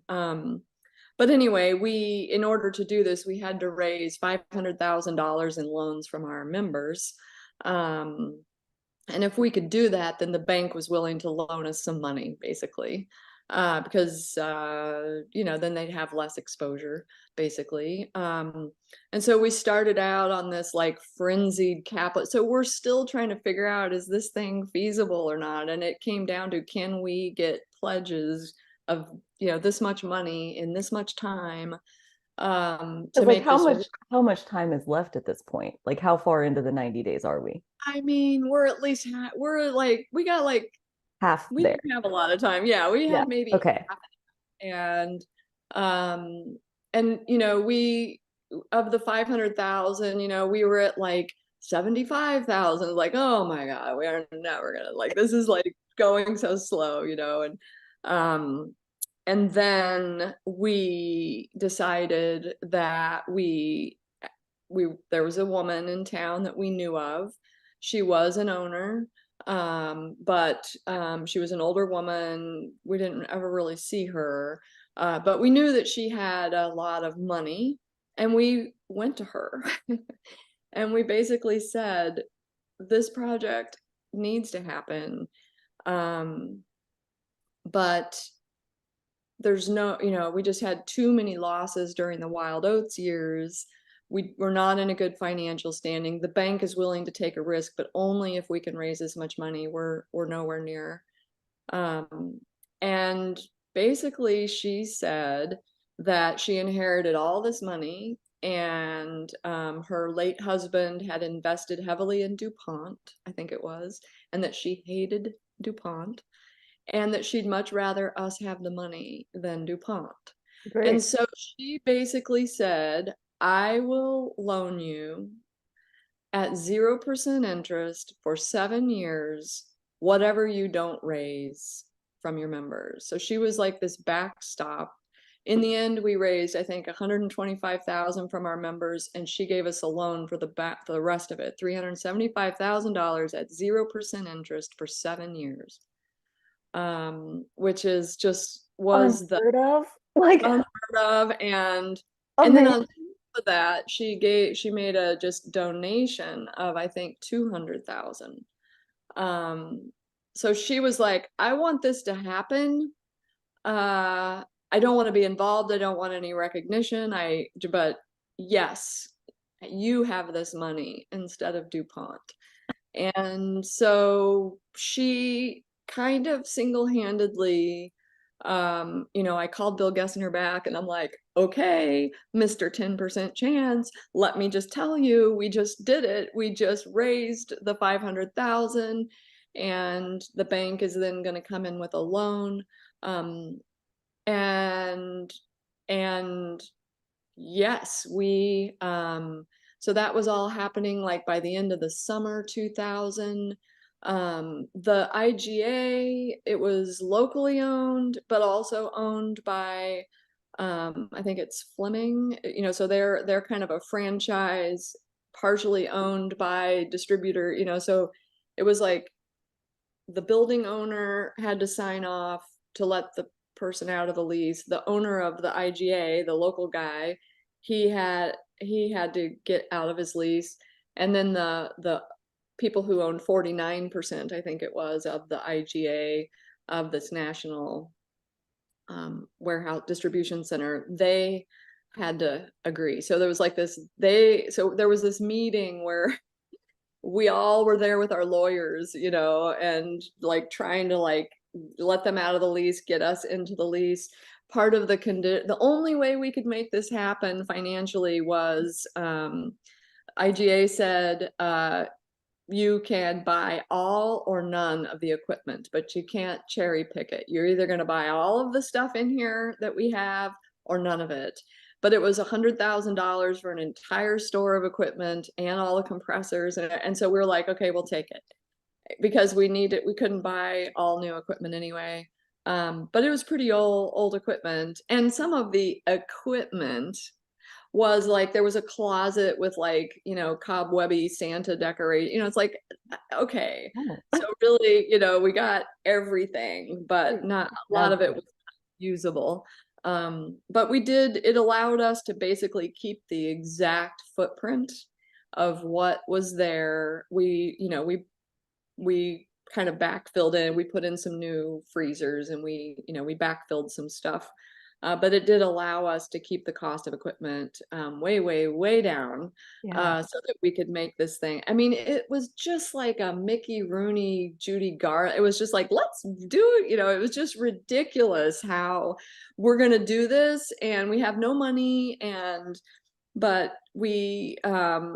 I mean,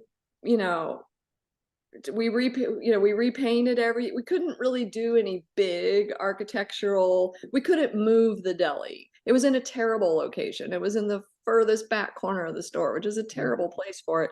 We couldn't do any of that because we didn't have money to do that. So we basically, our whole strategy was, we're going to paint everything in bright colors. We replaced the floor with bright colors. We just like, we had all the equipment, you know, they sanded and repainted all of the equipment.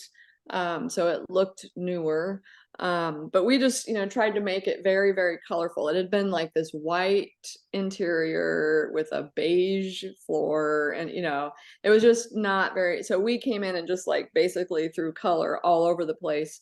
But yeah, so we, you know, yeah, the 90 days ended with us finding out that we had the money to do it. We signed, you know, so I had our daughter in October of 2000, That's emergency. literally exactly what I was just wanting to ask you is Yeah, like, so you're pregnant this whole time through the whole whole time, 90 days. Really? whole time, really pregnant, like out of air, trying to talk to lawyers and just like, you know, just like trying to run around like crazy. Um, we had, I should even say, so my husband and I built our own house during this time. We bought 40 acres up in Jefferson County, and we built this little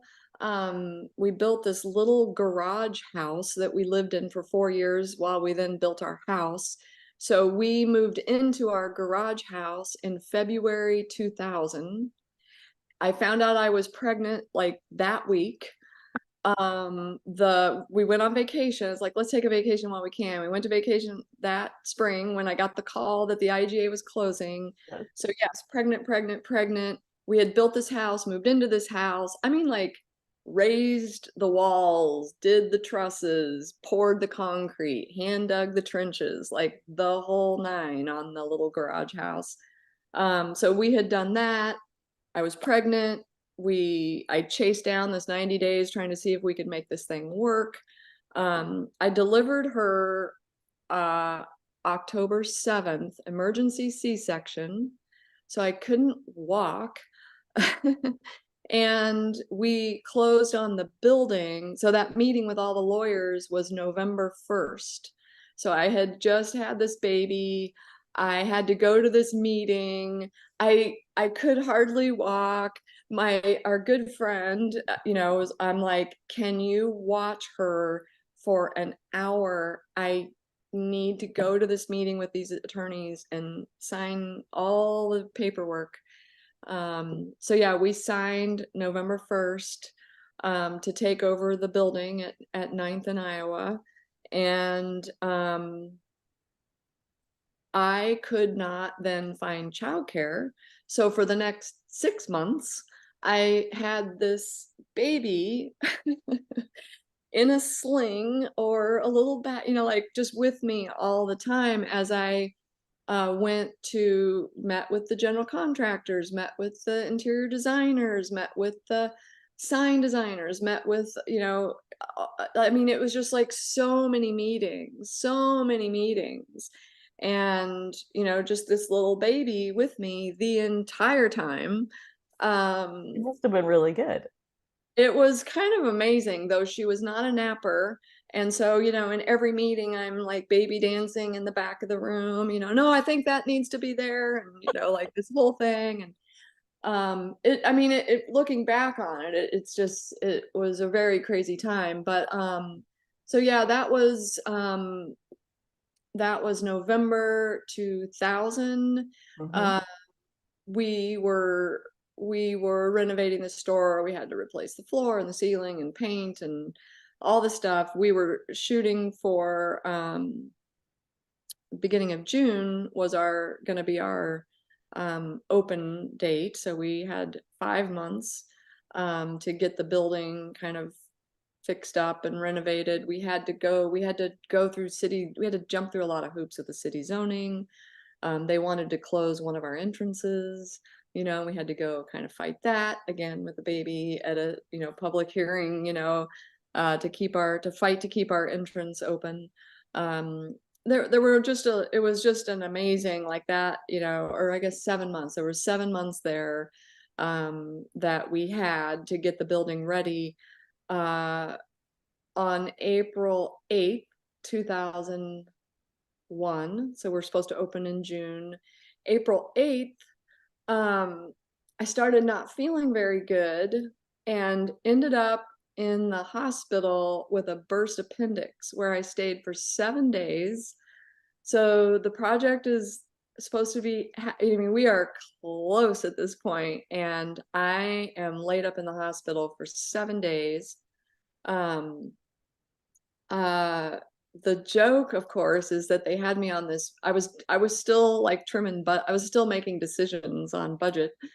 And the joke, of course, is that I was in the hospital and they had me on morphine, on the little clicker thing. And uh, yeah, so the joke is that I made my final budget cuts, on morphine, which is kind of true, actually. The process I was along. like, okay, I had a project manager actually that I had hired, thank God. Um, David Barkley, he was just the perfect person to step in and knew how to manage. He didn't really know grocery or refrigeration, but he knew how to manage projects, and he was all around good guy. But yeah, he came into the hospital like every day with like Polaroid. We were still trying to find like a salad bar and stuff like that. And he was going to all these used equipment places, and he would bring in Polaroids. He'd lay them on the little table in the hospital, and I'd be like, oh my God, that one's so ugly. Oh God, that one's horrible. Oh, and I'd hit the clicker like, okay, we'll take that one. So yeah, it's kind of a joke, but also kind of true. But yeah, that was, of course, not what I wanted, not what I needed. Um, my husband was then like the sole caregiver of our daughter, who had never even had a bottle, like, I mean, so she was going through a big transition too. We were all going through a big transition there, but April. Okay.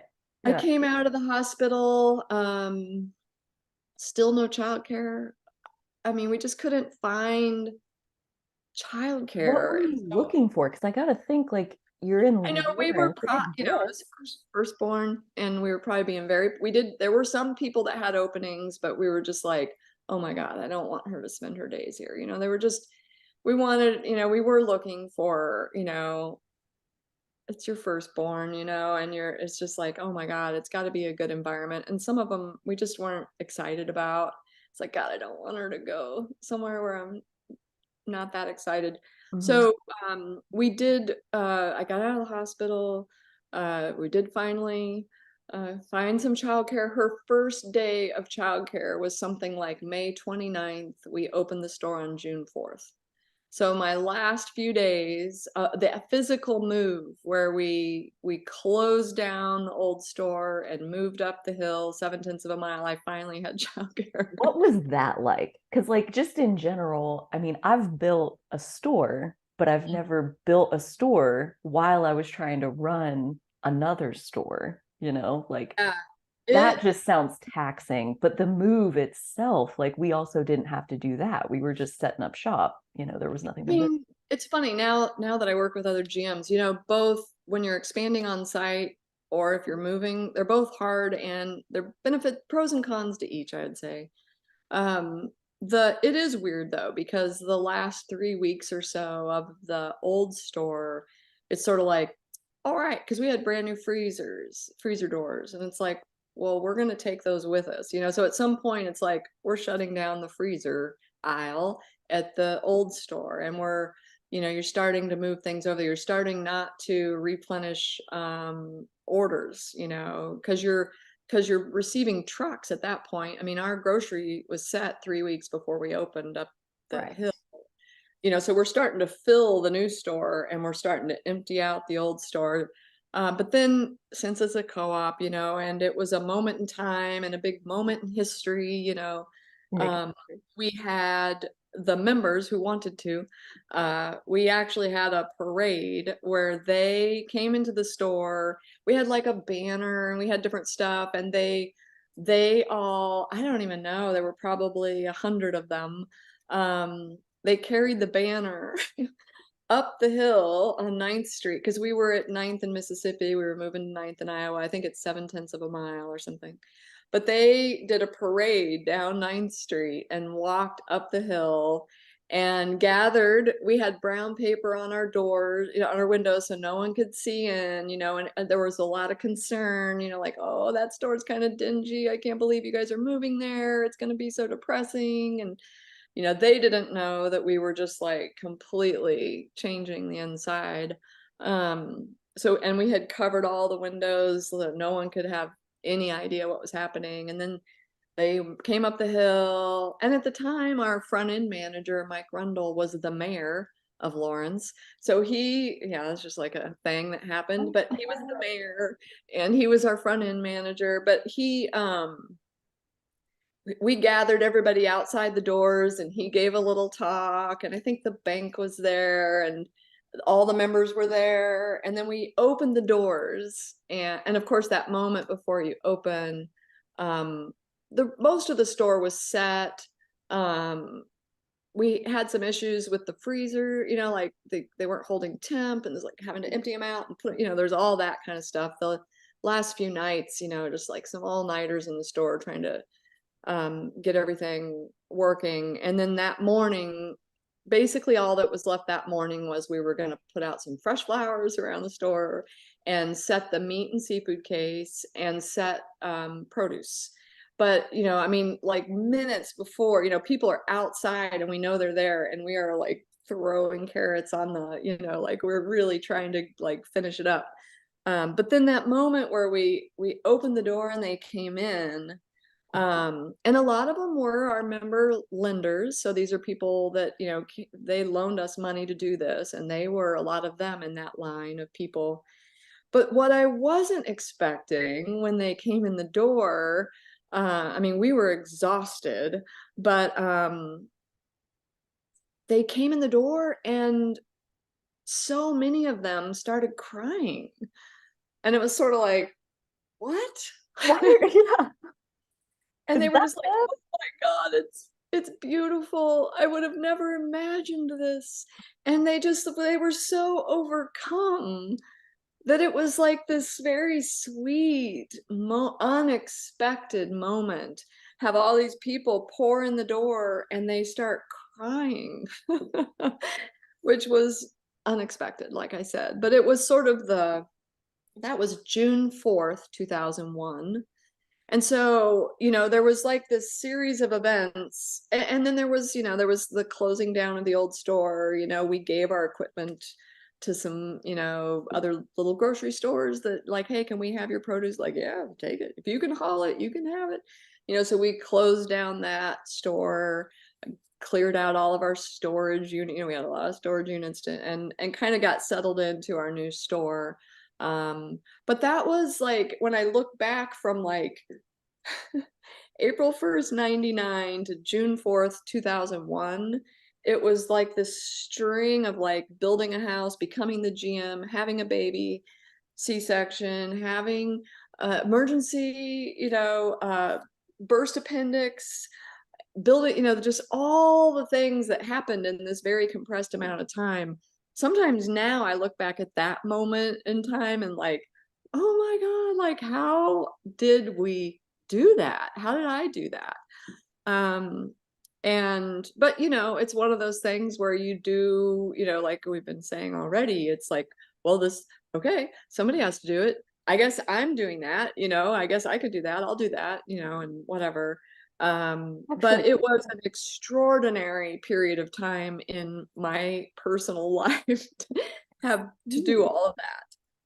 Oh my gosh. So my first question is, can we know how old you were at that time, like that chunk of time Yeah, I between was in April my to early 30s. Yeah, early 30s. And I still felt like a kid, like I remember going to the bank to ask for the money, and I remember like trying to make myself feel like a grown-up, like, okay, well, I'm just gonna put on my very best maternity dress and I'm gonna be as just grown up as I can. But I still felt very much like a kid. I still a reoccurring theme in my professional life is, I totally had imposter syndrome, even though I had confidence. there's always that like, oh my God, like I don't know how to do this. Like, Right. why did they hire me to, I don't know how to do, I don't actually know what I'm doing. I wonder if anybody knows I don't actually know how to do this. But but lots of leaders experience the imposter syndrome for sure. Yeah. People who I looked up to as general managers, to hear them now say, "Oh my God, for 10 years I had imposter syndrome," Yeah. and it's like, you did, So I think that's a common thing, people, and I think especially for women, to have that reoccurring, like, oh my God, can I do this? Should I be doing this? Am I, that whole thing. But yeah, it was a crazy period of time I for sure. also want to go back to like kind of the impetus of that whole transition and adding on top of what sounds like an already incredibly busy time of your life, like even without moving stores. Um, but like you just knew this is a good idea. And I wonder, like, what could you see?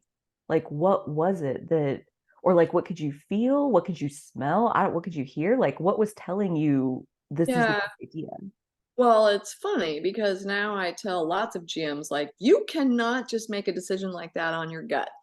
uh, you know. But I didn't. My gut said this is a great move, but I did bring in a professional to do the financial modeling. Like, can we do this? And And I then he brought told you no, and then you were like, "You're crazy. Get out of I'm here." gonna make this happen. But it was true. I mean, he's like, you'll never survive there's not enough working capital in here to survive this, in year 4, you're gonna be out of cash, Yeah, you know. And so you could see it in the models unless we got a lot more patient capital and certainly that is what we got.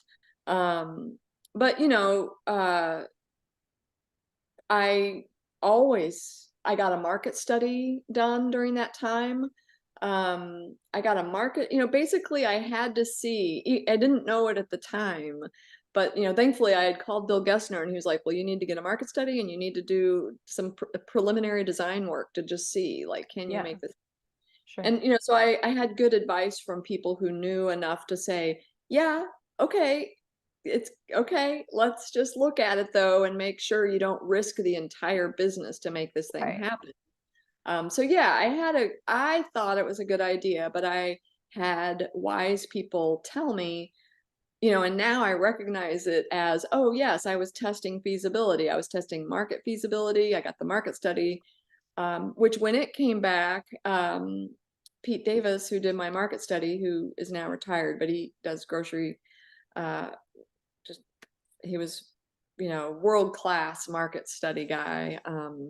But he basically came back. His advice when he came back, he said, basically what I'm telling you, Jeanie, is, because we were doing 3 million in our old site and he was showing multi-year projections of, oh yeah, you can do 7, you can do 8, and so he basically said, run, don't walk to this. Get there, Mm, make this happen. And it was like one of the few times in your life where someone is saying, yes, go do this thing. Like, yeah. great. Because usually it's not so clear, but I got that first. And so I had a lot of wind in my sails by Yeah. the time I was doing the financial pro forma, where Bill's like, yeah, this doesn't pencil out. There's no way you can do this. And I was like, no, no, no, no, no, no, we're gonna do this. We're gonna make this happen. And then to bring in a store layout person was super critical too, because, I love working with architects. Most of them do not know what it actually takes to design a grocery store. And, oh, we need this many feet for two-way traffic in every aisle. We need this, we need that. So working with a grocery store planner is so critical. And so many architects think that they can design a grocery store and sure, that looks beautiful, but it doesn't function the way it needs Mhm, to, or mhm. or it ripples into, like, yeah, it actually takes more staff to run that front end because of the way the sight lines are, whereas if it would have been this, Right. so that was really good advice. I worked with PJ Hoffman, store planner, in that 90 days. I worked with 3 giants in the industry. I had Bill Gessner, PJ Hoffman, and Pete Davis, who were each tackling a different part of feasibility, because here was this young, naive, like, what history, like, what? And she thinks she's going to move into an 18,000 square foot store. Is she crazy? So I kind of like shored up I knew it was a good idea, but I gathered some very wise people around me, because I also needed to be able to tell the board. I mean, I was so excited for this project, but I was afraid, like, I don't want to kill this. I don't want to be the one where it goes down on. Yeah. I don't want to be the one that kills the business. And, we had just at that point celebrated our 25th anniversary, and we had a big celebration for that.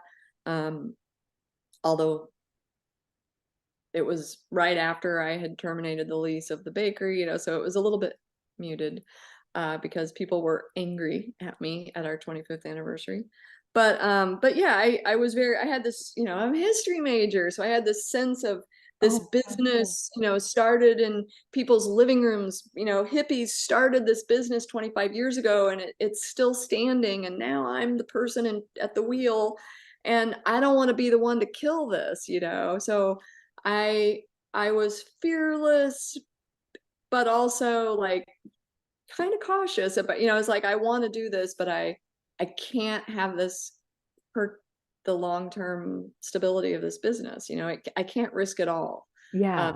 I think it's a good idea, and so I did bring in some wise people to help me, and that gave me the, like, I mean, then I was really confident, I mean, then I was like in front of my board, like, this is what we're doing. This market study shows that we're going to be here, blah, blah, blah, blah, blah. This pro forma, there was a concern, but then we did this thing, and now look at it. Look at our current ratio, and year 4 is so good. We're like, this is great. And then here's our design. We're going to be able to do this, and we can do it by using their equipment and make it all work. And I mean, and so I just like, here it is, board. We're going to do this thing, because they ultimately had to vote on it, not Yeah. me, Yeah. because they actually, as the board, they're the fiduciary for this Sure. business. I'm the CEO advising them, Right. but I had to present a pretty compelling, and of course they all wanted to do it too. There was a lot of excitement about this, and it was very fast moving, really fast moving. And so, but we did it, and we opened, and people walked in the door and they wept. And yeah, so the first year I was the GM, we did, I think it was 3.2 million in annual sales the first year at the old store.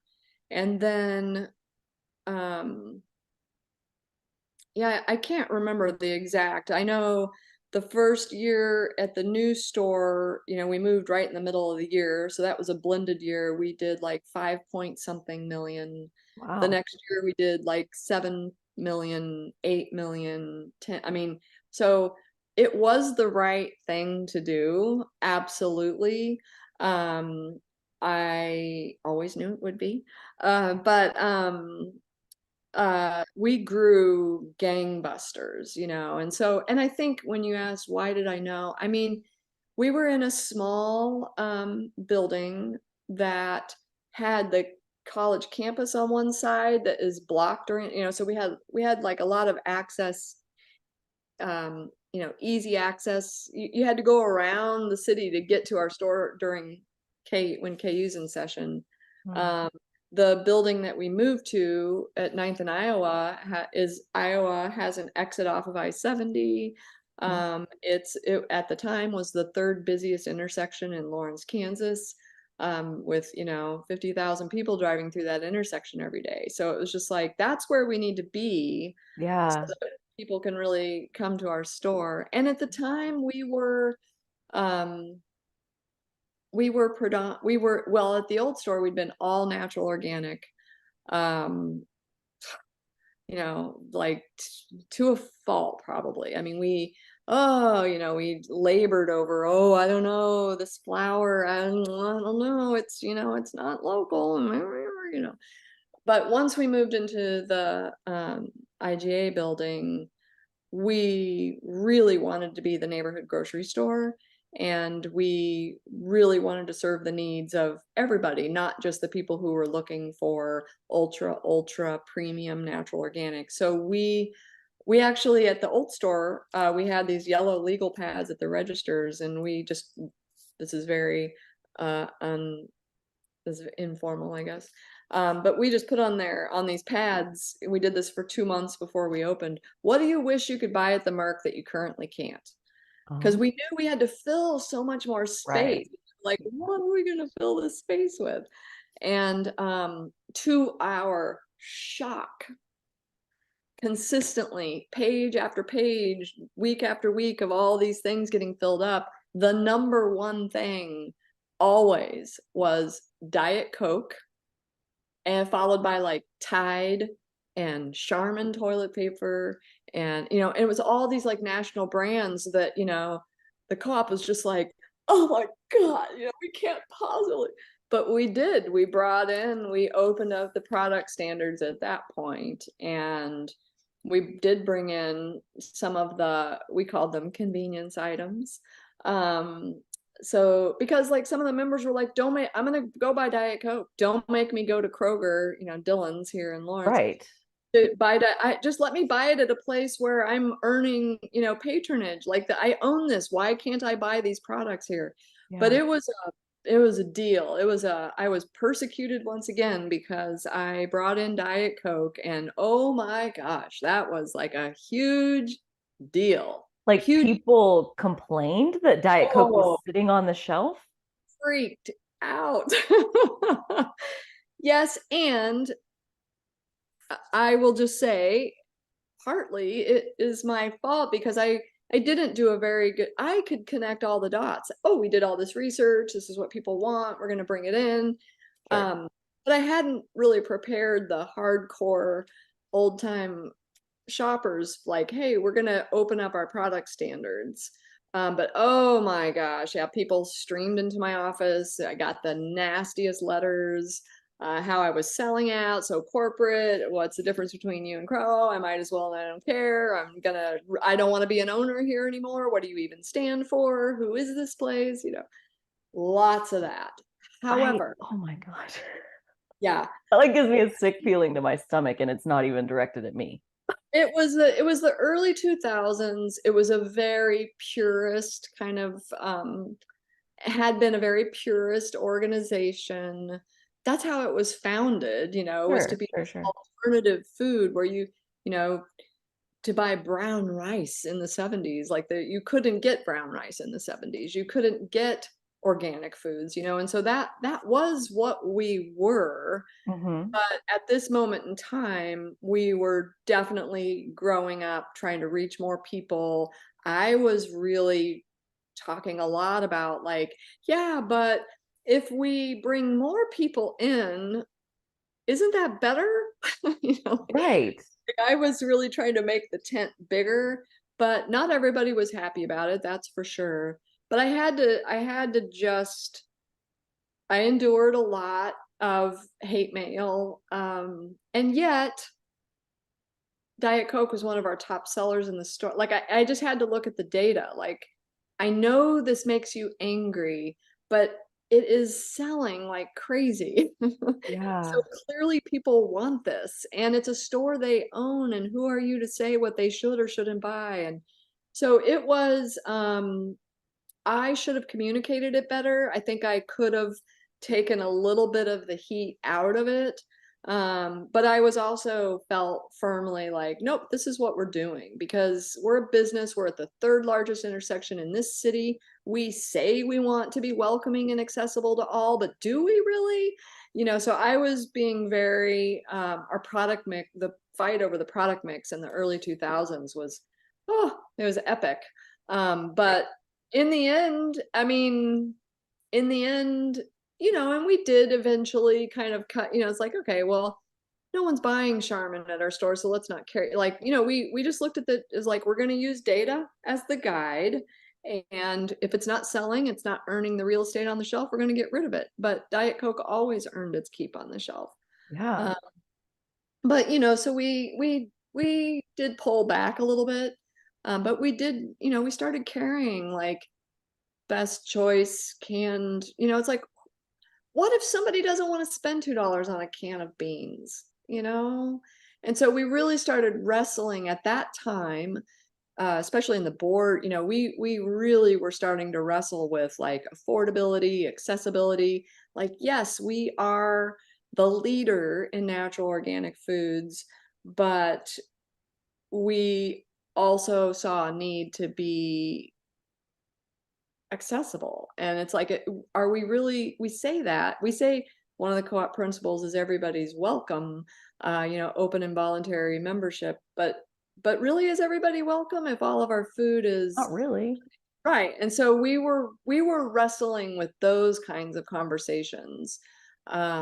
Really great. Some of my favorite board meetings actually were where we were really just trying to figure this out together. How to weigh the being the leader in natural organic foods and all that means, and all the access to local farmers. Lots of them in Lawrence were certified organic producers, and they did not want cheap lettuce sitting next to their expensive lettuce because it made them at a disadvantage.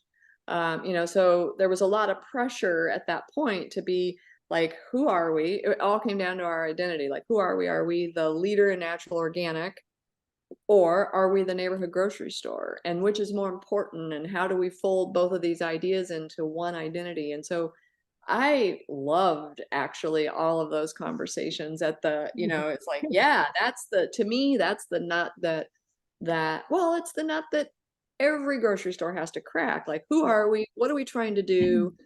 Um, how are we providing choices in the marketplace? Some people will buy a really expensive bag of, fair trade coffee.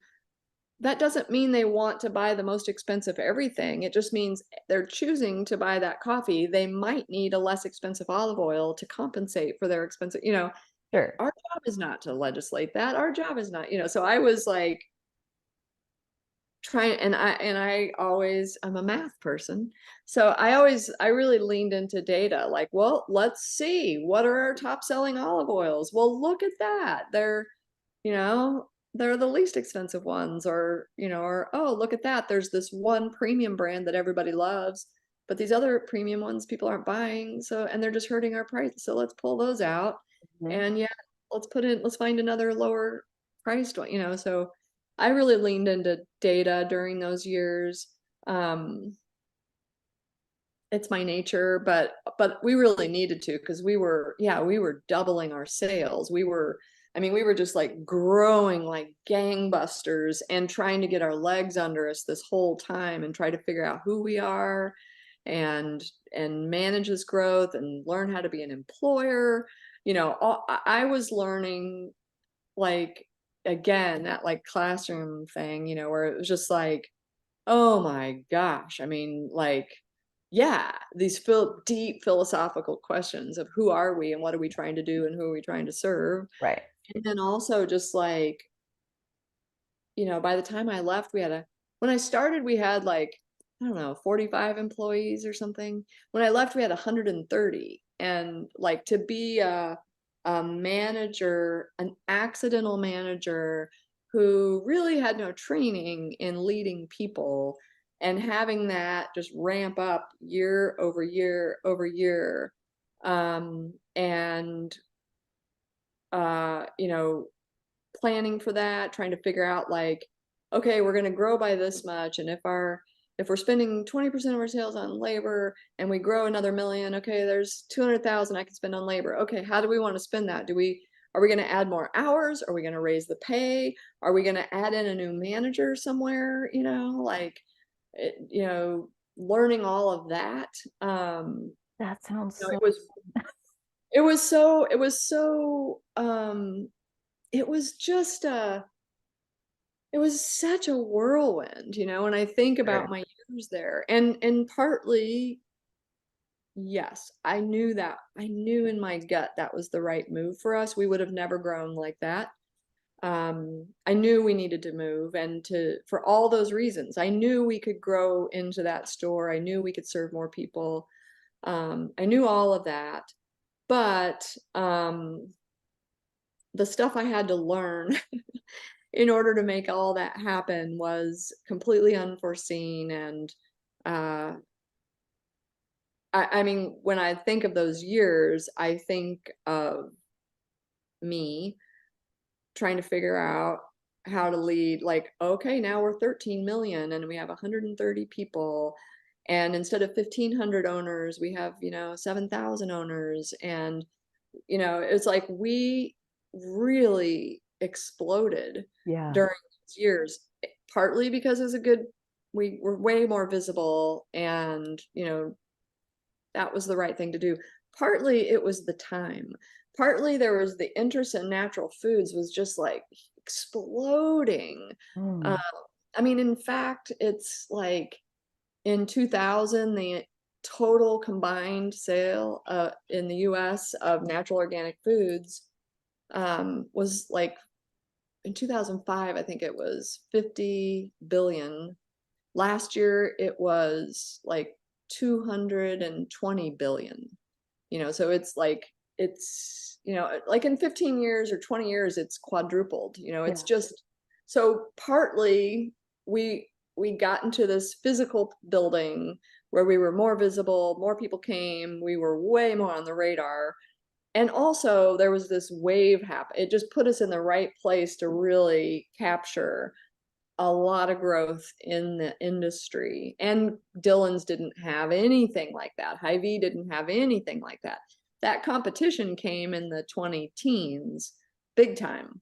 Yeah. But at the time I was the GM, like I sometimes joke with older GMs, like, oh, it's like the golden years, we had this, I had the time and space and the runway to learn how to do this because the sales were there. I mean, we were succeeding in spite of ourselves. We were succeeding even though we had terrible systems, of like everything, and yet when you're growing that fast, it allows me and the organization to like figure out how, oh, there must be a better way to do this. Let's figure out how to do this. And it just was such a it was a great time. It was still hard. And lots of times I wondered, oh my God, I stayed past my 3 years. I wonder if that, it was really, really hard and excruciating work. And yet now when I look at it, I think, oh, those were the easy years by comparison. It's so much harder now. And it was hard then. Yeah. So,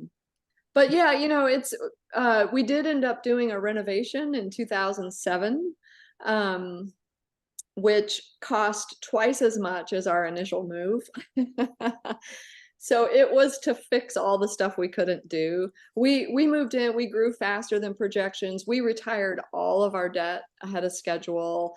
We were in great shape. Within a few years, we were in really good shape and we retired our debt um, ahead of schedule. And yeah, by 2006, probably, so 5 years later, I was planning the next, like, okay, let's fix this building. And the board and we did some work on, well, I don't know, should we spent a couple of years like strategic planning, like what should we be doing? Should we be looking at opening new locations? But when we talked to the members, overwhelmingly people were like, can you focus on the current store first? And so that, again, it was like, great, give me a clean green light. Mm-hmm. Yes. Mm-hmm. Okay, work on this first. This comes first.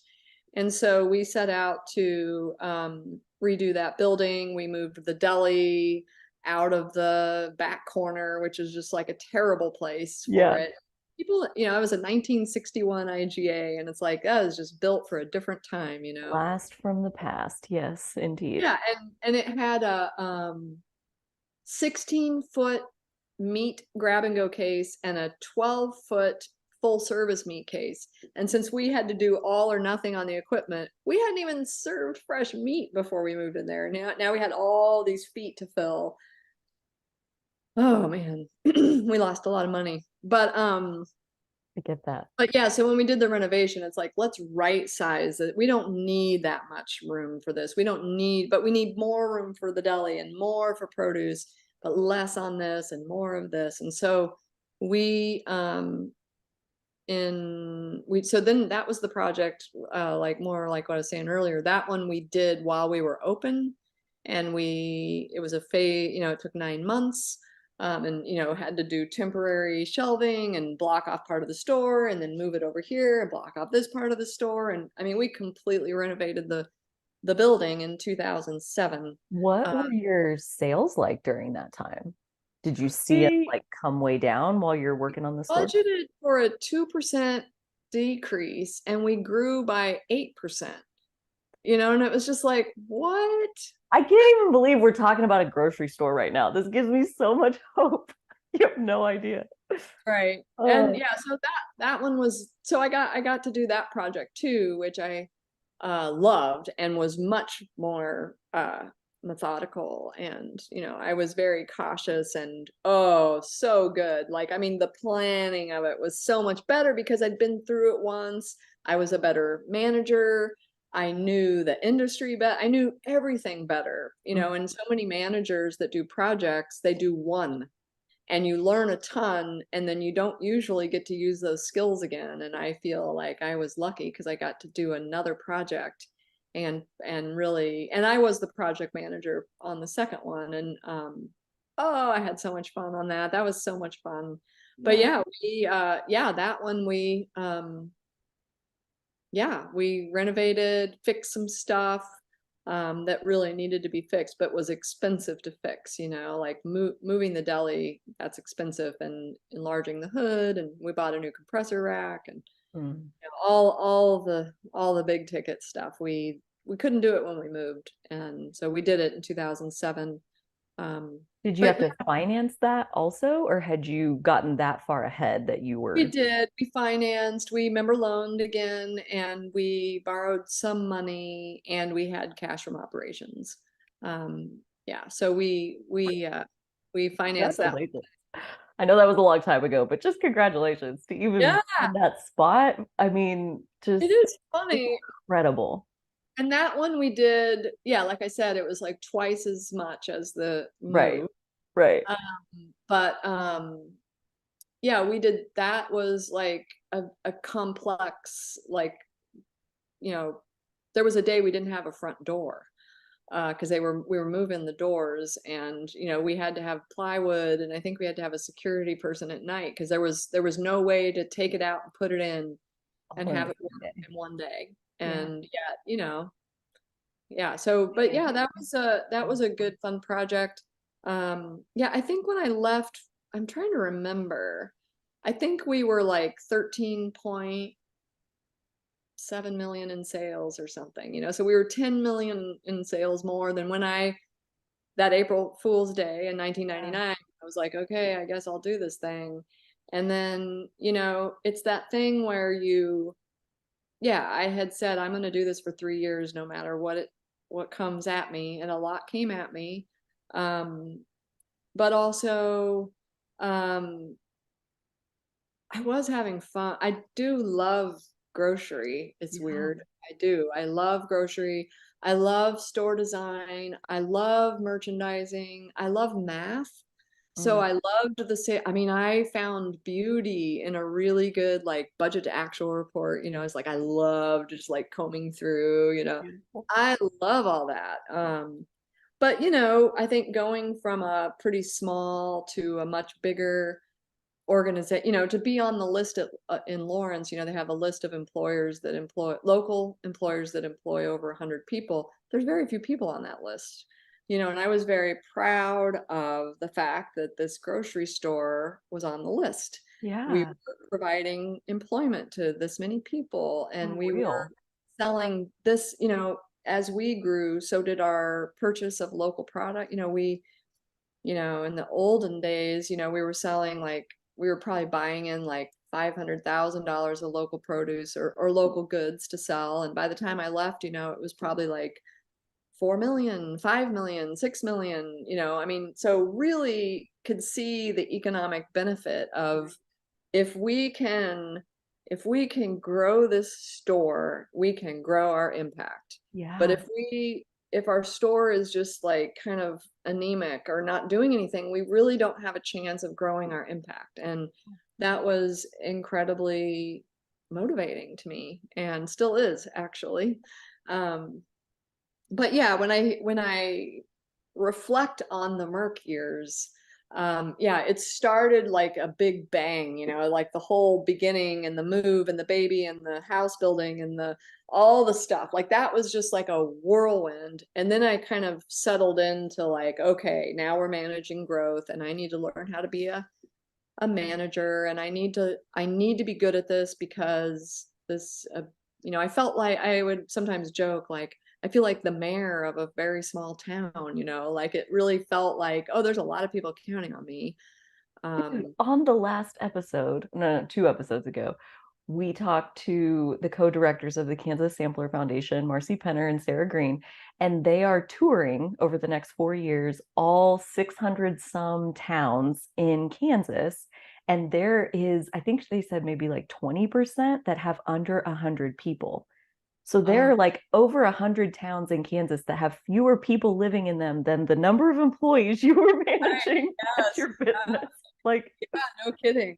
dude, It's and funny. unexpectedly, like you said, like, oh, I would love to ask you, we're getting close to time here, but like, I would love to ask you, how did you grow into a manager? How did you learn to be a manager? What were kind of some of the turning points or resources or any of that? I feel like that's probably a common one that if you're successful, best case scenario is that you're probably going to end up with people reporting to you and like helping you with what it is that you're doing. So, Yeah, it's interesting. I uh it's not easy. And it's hard to learn how to do it better. I mean, I now coach general managers, and it's like one of the hardest things. I can teach people how to calculate margin. I can teach people how to think about things. It is a hard thing to teach someone to be a good leader. Uh, mm-hmm. I there were, I mean, I guess I would answer it this way. There was a moment early, well, yeah, like the making a decision to move the store. There are those moments where like, oh my God, okay, I'm on the hook for this one, like I'm really pushing this and we're gonna do it. Um, there was a moment, actually 2001, so we had been in the building in June 4th, when 9/11 happened. I was in my office. I had just dropped my daughter off at daycare, which was right by the store.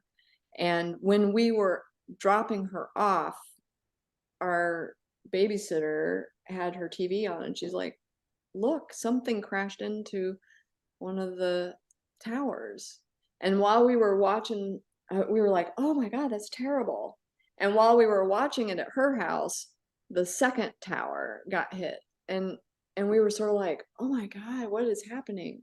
And it was like this very weird thing, but we're like, well, I don't know. I guess somebody attacked, I don't know. Nobody knew yet what it was. Yeah. Dropped her off. I went to work. I got to work and people were like, did you hear that the Twin Tower? I was like, I know, it's so crazy. It's so crazy. I go up to my office. I'm up in my office, probably getting the sales report and whatever. And the person in the office next to me has their radio on and they say that the Pentagon's been hit.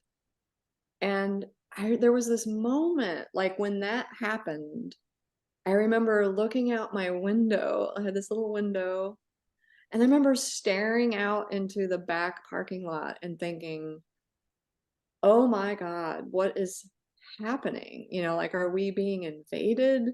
And I mean, this is such a weird thing. There's so many bad things that happened that day, and to be pulling this up as a moment, I was perfectly safe in Lawrence, Kansas, but I didn't know it.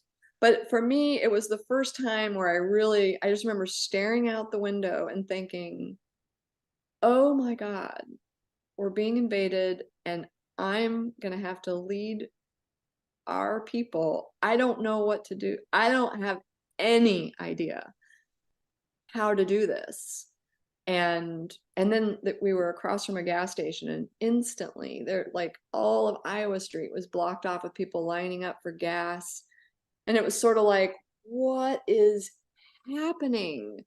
And I mean, I of course was horrified for, the people in the planes, the people, but I just remember that was the first time where I was just like, oh, I don't know.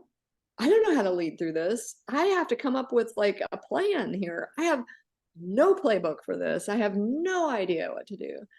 But it's weird that that was a moment, the first time that I really remember thinking, oh my God, I have to lead through stuff that I may not want to because I said yes to this job. And so whatever comes, I've got to find a way to lead through this, and come up with reasonable answers to things that people were like, should we close the store? I was like, I don't know. Like the whole day I was just like, I don't know what to do, but really I felt the weight of it that day, Yeah. really for the very first time, because I just thought, I have no idea what to do.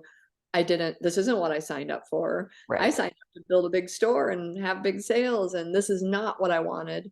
Of course, we weren't being invaded, and Lawrence, Kansas wasn't on the list. Uh, but still, that was the first time I think I felt the weight of it, which is a weird moment to call on. But after that, I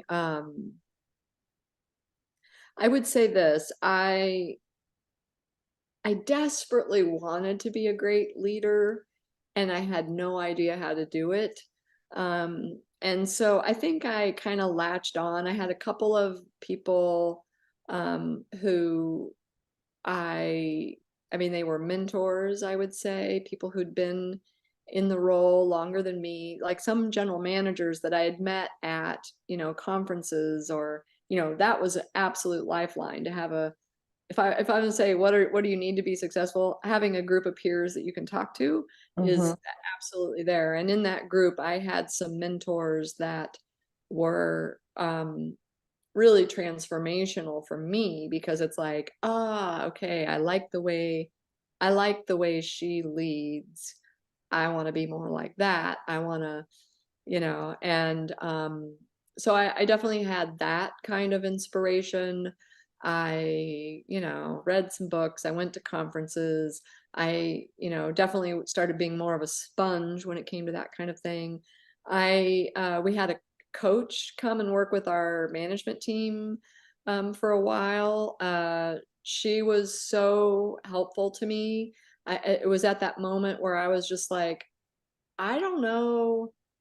I don't know how to know if someone's a bad fit for this job. Like, I remember asking her, like, when do I keep fishing and when do I cut bait? I'm really struggling with this. And she had this really lovely framework that she gave me. I mean, she didn't invent it. It was like Harvard Business School kind of thing. But I got some tools from her on how to think about, like, what's my role as a leader in clearly articulating what the expectations are that I have, and not surprising my people with, Hmm. why didn't you do that? And they're like, I didn't know you wanted me to do that. So it was a process um, of really looking for examples out in the world of, oh my God, I'm a CEO, and I have all these people counting on me, and I want to be a fair and just and inspirational leader. And I was a history major with, like, I didn't, Like like, all of it. I don't know how to do this. So yeah, I tried to learn from other people. Um, I It's very different also, I would say, uh, from managing a team of people. As a department manager, you're managing a group of people in your department. That's hard enough. And yet I found it, like, there's something that happens when you're managing managers that I found really challenging at first, instead of being the direct boss of somebody, like trying to, like, I want the deli to do this thing. but they've got a kitchen manager, a prepared foods manager, a store operations manager, and a general manager. And I want them to make different soup, And so it was like I had to really work on what's the right way to set expectations with managers so that they're working with their team in appropriate ways. And man, we worked really hard on that. We really, because as an independent grocer, um, nobody is mailing you your marketing plan or your job descriptions or your pay scale. Like, you are your own home office.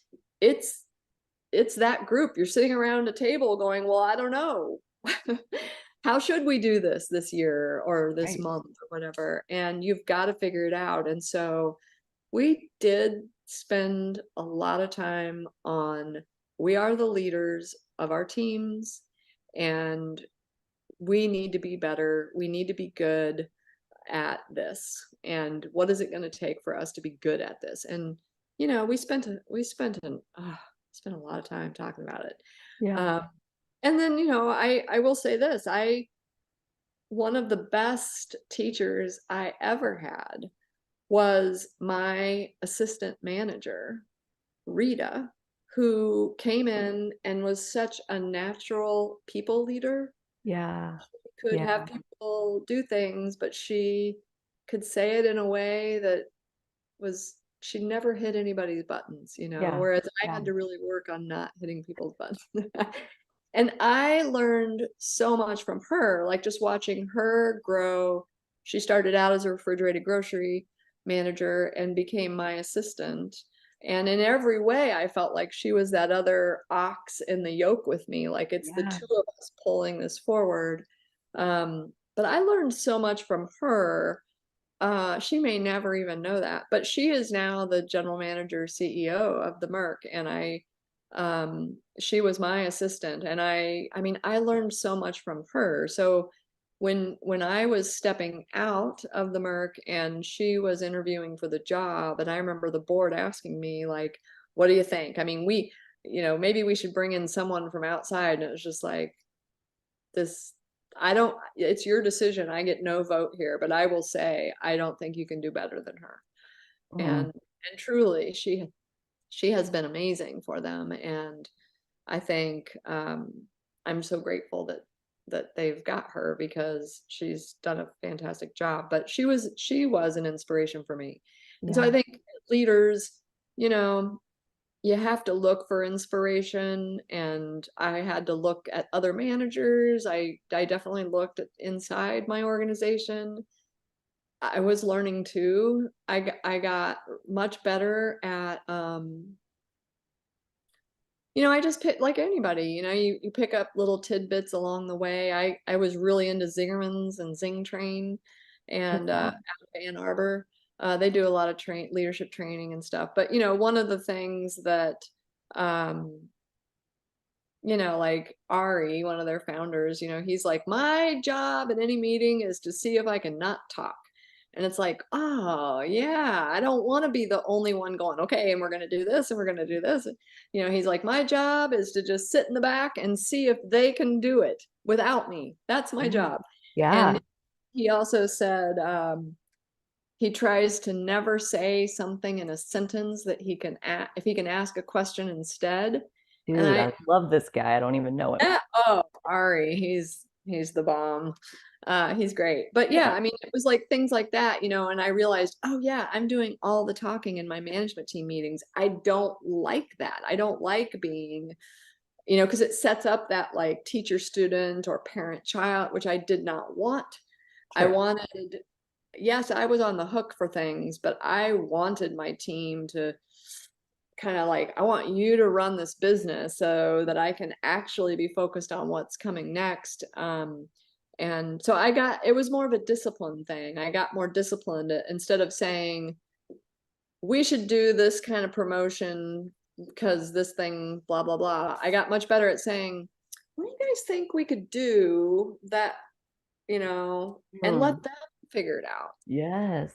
And Yes. then, if I really hated the idea, I might, have some guardrails or something. Sure. But it felt like a discipline to, resist the urge to pronounce the answer and instead ask the question. It Dude, I felt get like a that. discipline for me. I get Uh, that. so, those were just like things I learned over time. I wanted my managers to lead, and I did not want to be involved in every single decision. And yet I wanted great outcomes. And so it's like, how are we going to do that? Because I actually don't care what goes on each in Hmm. cap. I don't actually care. I just want to know that we've had a process to decide it, Hmm. and that they are designed well, and that they're Hmm. abundant, and that the signage is correct. I Sure. want to know the outcomes are there. I don't want to actually be involved in it. And Right. so I think my entire time at the Merc was me trying to figure out how to get outcomes without being the person that had to make them happen. Yeah. Which is the trick of a leader. That's the difference between a leader and a micromanager, I think. Is like, how involved do you have to be to get what you want?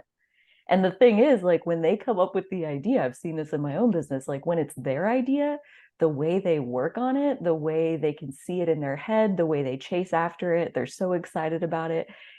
I mean, those are the ideas that really have traction. The ones that I'm like, oh, this is brilliant, but you need to take this and run with it. They're like, yeah, okay, whatever, and set it to the side. Like, they don't care, Yeah, well, they don't care as much, probably. right. Exactly. Yeah. Yeah, it's a hard lesson. And I've done a lot of Myers-Briggs stuff, and What's your type? I'm an INTJ, like so hardcore. Right. So Of my course you are. Of course, I, that's why you're so I magnetic to me. I'm like, I yes, her. wish I would say, here's something I would say to every man. Like, I think, okay, it's not the end all be all, and there are other tools you can use, but do what you can to learn about what your style is, your natural tendencies are, because I wish I would have known earlier that, oh, I'm an INTJ, which means I like to be in a quiet room and I do a lot of research and I put together a perfect plan. I can build a perfect plan. And then I would come out of my office with my business plan. Here you go. Here you go. I've done all this work for you. And I would be baffled on why they didn't care. Yeah, Like, I have done all this work to present this beautiful plan. How can you not be thanking me and so appreciative and just see the wisdom in it? Like, right, right, right. and Yeah, so I at get it. some point I realized, oh, actually, that yes, I know I can do that and I can build a beautiful plan. But I have to involve them in this. And so again, it felt like a discipline. Like, okay, I'm going to start in the summer by involving them in, we're going to go assess the landscape together. And we'd get in cars and we'd go to the other grocery stores and we'd spread out and we'd come back in and compare our notes. Like, what are they doing better than us? What are we doing better than them? What are our opportunities? What was interesting to you? So Hmm. I started like trying to find ways to involve them more, Hmm. so that it wasn't Jeannie's plan, because Jeannie's plan doesn't matter how beautiful it is. It's I mean, big corporations do that. It's very top down. People are like, oh, that's the plan. That's what we're implementing. But at a smaller business, independent business, it's like you gotta get the buy-in of the Yeah. people, or There else are very few people who just want to be told what to do. Like, yeah, there are almost none of those out there. And right, so, if that's your strategy, and that is a very corporate top down, like you're saying, like, it's just non-negotiable right, and gives them no sense of ownership, no buy-in, like you said, no sense of like pride when they did a good job. They had the idea, they ran with it, it worked out, it was even better than they thought it would be. And now they're telling you, like, hey, look, like, this is what happened with my idea. Like, you don't get that if you're like, hey, run a special on ribeyes because it's this weekend and right, whatever. Like, they're exactly, never gonna have that feeling of like proud of themselves. right, Yeah. yeah, yeah. So it's it's not that, yeah, I don't have a great answer for it's like a little bit of this, a little bit of that. It's a Um, process. it's a It's the answer, process. and I think that is a great answer. That And it it's, doesn't happen overnight, although I totally agree there are some people. This is a little bit more strengths finder than Myers-Briggs, but like there are some people whose top strengths are just naturally in that relationship building domain.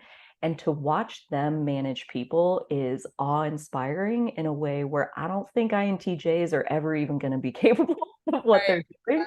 Because like that's not my style. That's not my personality. My strengths don't live in relationship building. You got to get real far down on the list to like start finding where I connect with people. Because yeah, I'm in the quiet room or talking one-on-one with someone, dreaming, leaping far into the future of like what's possible and working my way backwards from there. Like, okay, how do I get there? Yeah. Yeah. Yeah, and certainly, I mean, yes, me too. And and you know, I mean, I think I had to remind myself, like, well, a couple things. Like, I was usually in the future I could get there faster than anybody else. And I realized um that, like, I remember Rita even telling me, because at one point we had just barely got our renovation done. I'm like, okay, so next I'm gonna do this, and I want to check with the city. I want to see if I can do this thing over on the north side of the building, blah, blah, blah, blah, blah, blah, and Uh-huh. then we get a satellite store and da, da, da, da. And then she was Sure. just like, just stop, Uh-huh. stop it. I am working on this right now, and I just can't hear about 10 years from now yet. Yeah, that's most people. I mean, when you think about INTJs make up like 1.3% of the population, Uh-huh. 98.7% of people cannot hear us most of the time. So Right, my advice for the INTJs is like talk to each other. Make right. sure you have other ones who can hear you in your hugely futuristic landscape. I get that feedback all the time of like, oh no, no, no, you're way too far in the future. I'm like, I hear where you're coming from. You're just saying I'm way too far in the future for you. Right. You don't want to be this far in the future. And I get that. So you should go back to where you are and I'll stay here doing what I'm doing. And I think also by always looking, like I was always looking at, like, where I wanted the organization to be and how come we don't have a better system for, like, I was always frustrated. Like, how come can we not figure out what's going to be on the Super Bowl end cap like more than a week before? Like, what is, like, come on, we know it's going to be at a certain time of year. Why don't we know what we're doing yet?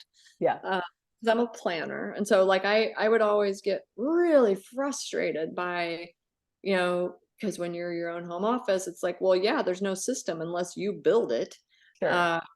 And so trying to work with a team of leaders, like, okay, we need a better system for this. We need to Mhm, know what's going on, what in cap, well mhm, in advance, so that mhm. marketing has time to do the signs and or whatever. But yeah, I think, there is a common thing I see with um, general managers and store owners. I don't. I think it's like a constant nagging frustration at why aren't we better at this yet? Kind of a thing. And uh, I know that, even during all those years of growth and we were doing all these amazing things, and yet I could walk in the door and be like, why is there tape on the wall?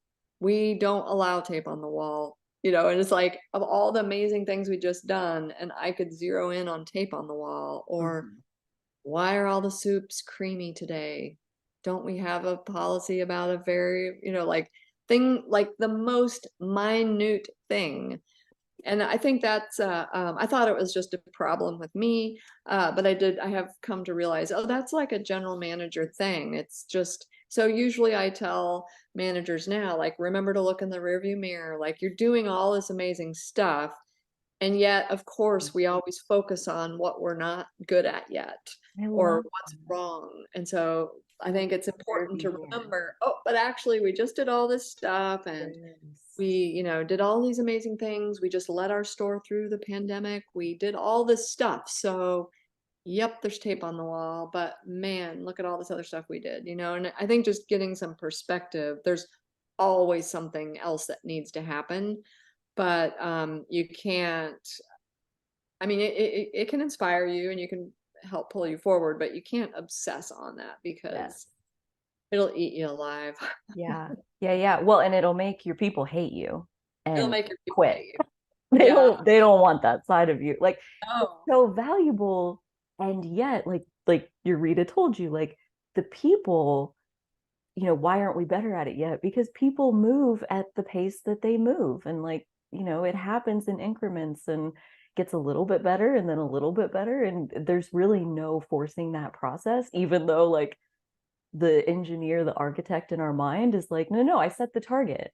I set the goal. Why didn't it happen? I don't understand. It's yeah, hard. It's a struggle.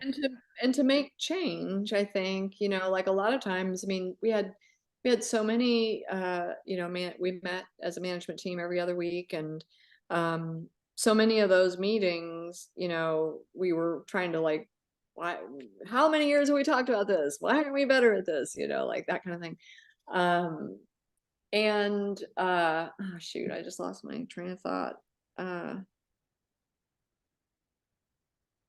oh Was heck, it it about was getting perspective and like, It was, yeah, I don't know. It just totally fell out of my head.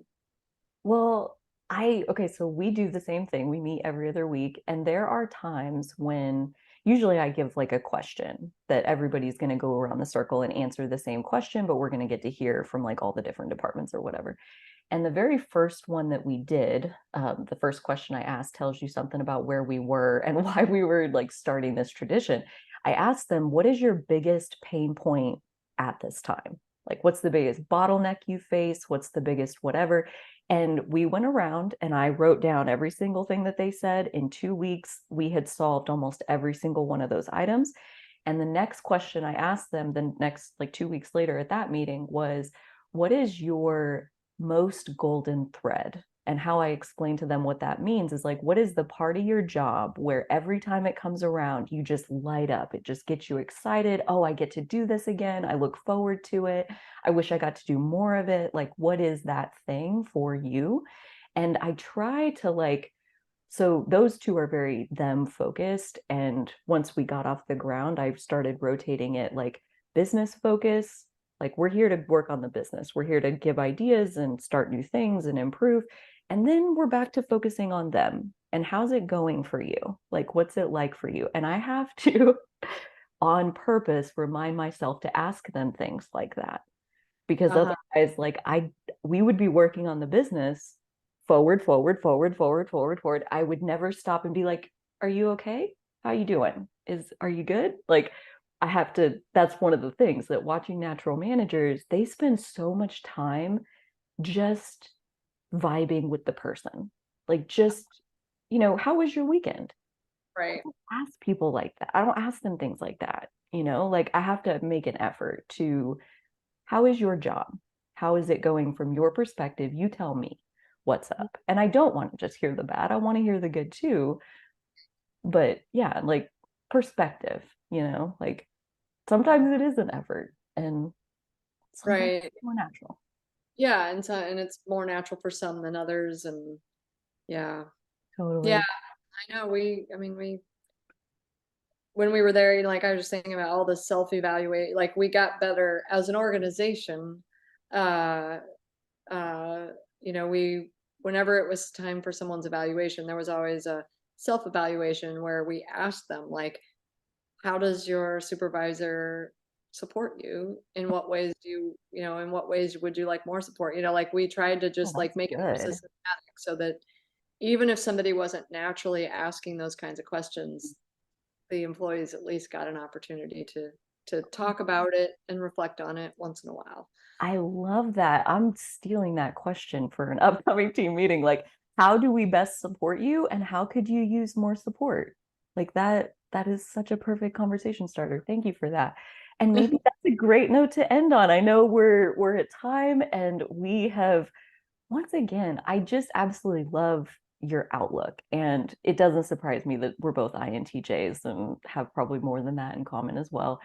But yeah, there's getting to hear how people think through giant undertakings, or there is no playbook, or, this is not what I signed up for. And yet this is what we're doing today anyway. Like, how do you land on your feet in those moments, whether gracefully or not?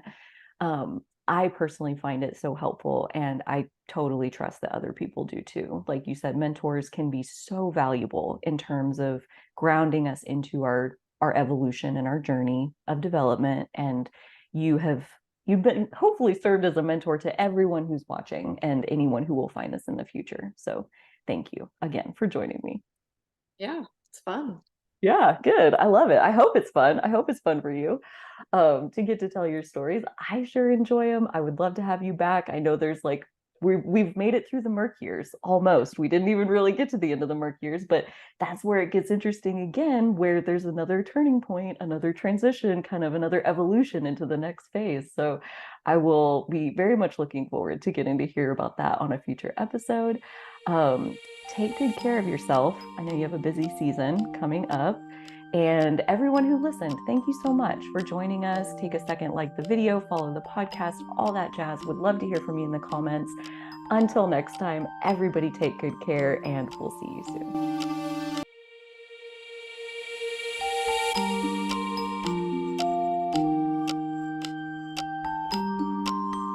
Hello out there, and welcome back to My Grocery Adventure. We are once again with Jeanie Wells for her third installment to hear more about. We're wrapping up the Merc years, the 14, I think, years that she spent at the Merc. 13 to 14. 13, 14-ish. Yes, Okay. 13 and a half, And maybe. and the 14 years of career that unfolded after the Merc. So that's where we're headed today. And we'll start, Jeanie, by asking you what were kind of the light spots of the Merc years, kind of the best and brightest memories that you have, and what were the darker spots, some of the harder things that you had to go through in that time frame? Yeah, I think I'll start with the harder, darker ones first. Cool. I like your I style. think, you know, uh, as I told sort of the story earlier on, I always felt like I was the accidental GM. I felt like I wasn't, I didn't have the training coming into it that I should have had to be a CEO, and yet that's sort of the same with anybody who gets kind of thrust into this. You just feel like, oh my gosh, now I have to do all these things, and I just wasn't sure, if I had all the skills. I knew I was good at math, and I knew I was good at like seeing a future and a vision of what I wanted to do. But I think learning how to manage people was definitely the hardest thing. We when I started being a GM, we had like 40 employees, and I think we had 130 when I left. And I just feel like that arc was very much the story of me trying to figure it out. And Mhm. um, I I think any leader actually has to really think about what kind of leader they want to be. And I think I struggled in the earlier years. I knew I wanted to do these projects. I knew I had a good vision for the store. I think I didn't have a great vision for me as a leader for a few years. And I still felt like, like I was still going to shows with like my staff, and I would be at the same show, and I'd be like, hey, yeah, you like them too. And but then I would see, like, they would see me like, what is she doing here? She's not supposed to be here. She's too old to be here. She's too, Mhm. at some point I realized, oh, I'm not their peer. I'm not their peer. I'm the boss. I'm the man. Yeah, yeah. Uh, and that was a tough adjustment, I would say. And it took um, kind of some twists and turns for me to get comfortable with that. And then just learning, what does it mean to be really responsible for the entire staff and all the customers and their experience in the store? Um, what does that really mean? And um, I think I mentioned to you before, there were times where I had to let people go, that I really loved them, but it's like, wow, you are over the line, and I don't really have a choice here. You can't work here anymore. And I hate to have to be the person to do that. And I really did struggle with that. I had to let people go that I really loved. Um, I had to I had to let someone go that he and I started in the first week. and What do he you mean by that? Like you we started the same started in time? the we started in the I was number 286. He was, I think, 288. Like we started in the same week of 1996 together. Oh, We traveled a long road together, but he had really struggled with some substance abuse and alcohol, and it was just like a few years in, it's like, I can't have you work here. This is, and trying to do, and being able to, I wanted to be a compassionate leader, but I was like, we're done here. I can't do this. And mm, it was just heartbreaking, so I had several things like that where it was like, this is heartbreaking work to be the leader and trying to do the right thing for the business, but kind of coming to terms with, um, like, yeah, I know that you just bought a house and I am terminating you, and that sucks. And yet I can't figure out another way. So I struggled with that. I think the darkest times were always when I had those kinds of moments where I knew I was going to have a very big effect on this person's life, and I didn't want to in that way, and yet I just felt very much the responsibility on my shoulders to do the right thing for this business. I mean, you as a leader, then the staff start to see you a certain way, like, Jeannie's she drops the hatchet on people, and you're just seen a certain way. Uh, yeah. and you really are just trying to step in and do a good job. The narrative kind of becomes its own. And I think I spent a few years trying to realize I'm not a peer anymore to these people, even though I used to be. Um, and that's an adjustment, I think, for any leader. There were lots of, there were a lot of moral dilemmas, that I was very good. I had the stomach to do hard things. I was a hard worker. I was pretty clear-sighted. Like, I know we're doing this year, so that we'll be in a position to do this next year. And I was very always like, that's what helped me organize all the chaos, was to have kind of a little bit of a plan, even if it didn't always play out the way I wanted.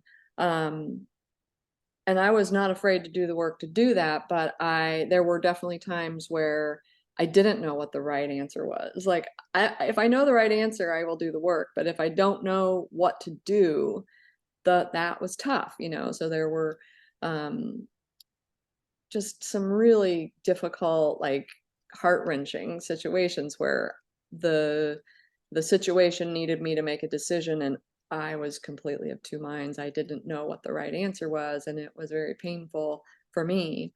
So yeah, when I think back on dark times at the Merc, it was really around me laying awake at night worried about it. Almost always was a people thing, not a money thing, even though there Mhm. were a few of those. But it was usually just like, oh my God, what am I going to do about this manager? Or what am I going to do about this? Or, ooh, I've got this long-term member who the staff think he just stole something, and no, I got to deal with that. And um, there was so much of that, and there's no rule book. You're just going off your wits. And also I felt very much like, gosh, I didn't even go to business school. I don't have an MBA. I wasn't trained for this. And so you really just are going off your wits. And I think that that's a common thing for anybody who's in any leadership role, probably. Yeah. Um, but certainly I run into it in grocery leaders all the time. I mean, they didn't go to grocery management school, they're just thrust into this and they're winging it. Right. Uh, but I think those were the hardest. Um, I mean, I felt like the mayor of a small town. We had a few thousand owners, we had 130 employees, and I just feel like somebody was always sick. Somebody's always having a baby. Somebody's parent was always dying. Somebody, and it felt like a small town, I think, in that way. People living their lives and having hard things happen to them. and us trying to rally around and support them like a small community would, Yeah. So, you know, it's, we got held up at gunpoint. That was a horrible call to get. The police, calling me saying my cashiers had just been, they were at the store, and, that, it's all of that, it's all of those scary things in life, and they're just happening in your workplace. And you're responsible for it. So it just Right. feels different. Um, but I think the highlights of me, that part of my life there was me. I mean, man, I grew up there. I was Yeah. there for 13 or 14 years, and um, I grew up as an adult in that store. I came in still very much feeling like a kid, even though I kind of wasn't. But I still was just kind of scrambling around trying to figure out what to do with my life. And I um, very quickly, I think, started, like, yeah, I was at the bank, like wearing like, you know, a suit kind of, like, oh, I'm gonna go into a bank and I'm gonna ask them for $1 million. Oh my God, look at me. Oh my God, and it just felt so like, wow, this is weird. But so I was started to do things like that, and I was like meeting with people, and like the local paper was coming, it was just like, oh gosh, how weird, that this is how life turned out. And now I'm like the figurehead of this organization that I just couldn't even believe it. Um, but I think, the highlights for me were just me getting confidence in what I was learning, and me Mhm. understanding like, oh, I actually am good at some like stuff you wouldn't know unless you did it. And then you realize, oh, I'm actually really good at business plans. I'm really good at, I'm really good at, this was like something kind of midway through being GM. I realized, oh, I'm actually really good at figuring out what's the long-term goal and what are the tactics to achieve that goal. And I got much better. I felt like at like if I could see people that were like disagreeing about the tactics, it's like, oh, but wait a minute, let's make sure we're both headed in the same place before we start arguing over, whose recipe is better in the kitchen. Let's figure out what the goal is here, and I Right. realized, oh, that's like a skill that not everybody has. And I think that helped me to just see like, oh, I actually can do these things, and I can make these connections between this work and help people untangle whatever and put us on a course for something. And certainly, I mean, I was so lucky to be there during at that time, the Merck was all natural foods, pretty much. I mean, I introduced a few conventional foods, and oh my gosh, just about was decapitated for, like I brought in Coke, and it was like, oh, you would think the world ended. But uh I'm saying that a little tongue in cheek. It was Yeah. a very big deal to bring in some of that food into the store, into that culture. And yet, it was stuff that people were requesting what they wanted to buy there. And so I did it, but oof, yeah, I was called a lot of names for that. But there again, like I was willing to make a hard decision, even though I knew I was going to have like a steady stream of longtime members, owners in my office, like kind of yelling at me about it, and writing horrible letters to me. And I could withstand that if I thought it was the right thing to do. Hmm. But yeah, I feel like the bright spots were that I grew up and I learned what I was good at, and also what I wasn't good at, which was a really important thing to learn. Absolutely. Um, I started I loved the projects so much. When we moved in 2001, and then when we renovated 2006, 2007, um, oh, that was the best. Like that, I realized, wow. Well, and also going from the first project to the second project, it's like, oh, there you learn a bunch of stuff on a project, and most managers don't get to do it again and test what they've learned, and I did. And it was so much better the second time. I was like, it was just a really it was a good plan, and it was executed well, it was communicated well, all the stuff that I didn't do well the first time. Sure. I felt like I really hit it out of the park with that last project, and loved doing it. I think I had mentioned to you before, like, it's weird doing a project at that point. All of my work, I felt like I was in meetings all day long, talking to people, talking to the marketing manager, talking to the sales team, talking to banks or general contract. You're talking to people, talk. But when you do a project, it really is it's visible. It's like, well, here's all my work coming together for the last 5 years. Here it is. And people can walk in the store and see my work in a way that you can't always. Like, I'm having a meeting about like price image, with my team. Like, that's not readily visible to people until they happen to notice several months later that, oh, now we have all these great deals. Like, it's very hard to see the results of your work when you're in meetings all the time. And I struggled with that.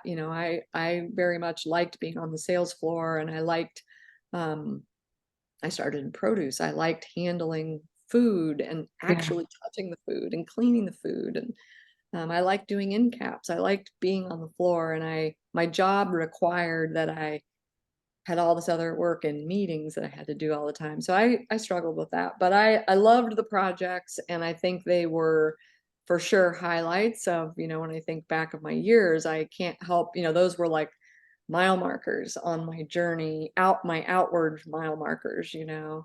And I think other mile markers, I guess, that I think about, I was just this I just felt like I'm just this scrappy produce girl. I just kind of got thrust into this, and but at some point it's like we started getting awards, which was amazing to me, and kind of validate. It's like, oh my gosh. And one of them, in 2004, I was at this national food co-op conference, and there were in Minneapolis, and there were like 500 people there. And I was there with maybe my assistant at the time and a couple board members, um, and they would always do the awards banquet. They give away 4 awards every year, and you didn't know who it was, that was going to win. And so I'd been the GM for 5 years, something. And they gave out the award. They started saying, this co-op has won this award, has successfully relocated. And I'm sitting here at the back of the room going, oh yeah, we did that. And yeah, this co-op, started a nonprofit education foundation. I'm like, oh my God, we did that too. And I'm still just clueless.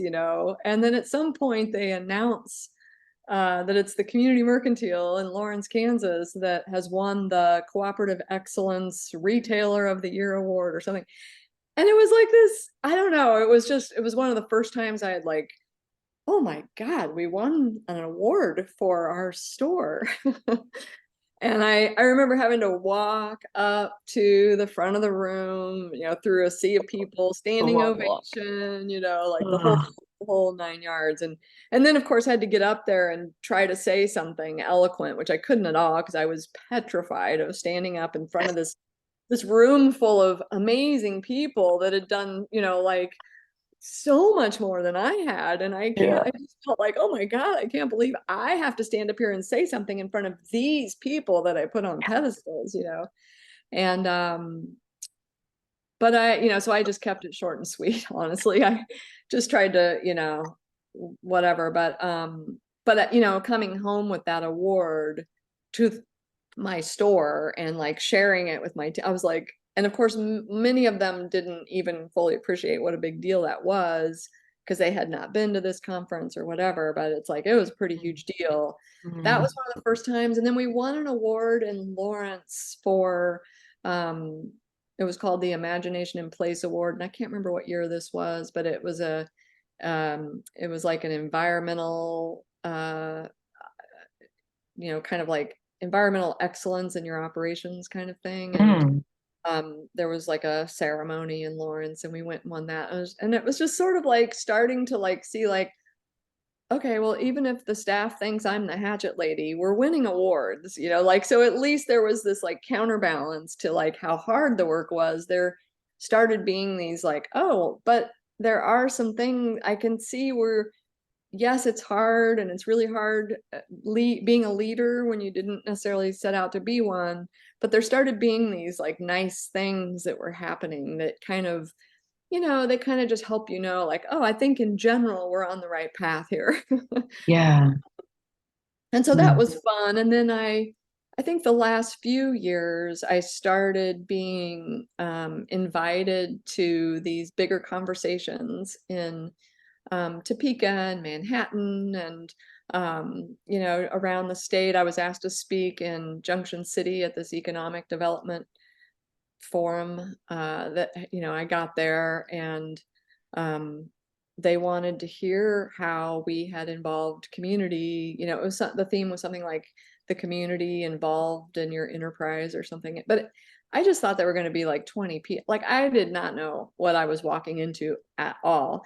And so I walked in and there were like 300 people in like suits, and it was like, what is this, And they were all the like state and county economic and commerce department, it was just like all of these people, lobbyists, and I don't know who they were.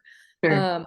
But I had to get up again. It was like a public speaking kind of nightmare, because it was like, oh my God, I have to get up and speak. And these people all in suits, like, I always had this feeling like there are people that know what they're doing. And I just, always had that imposter syndrome for sure.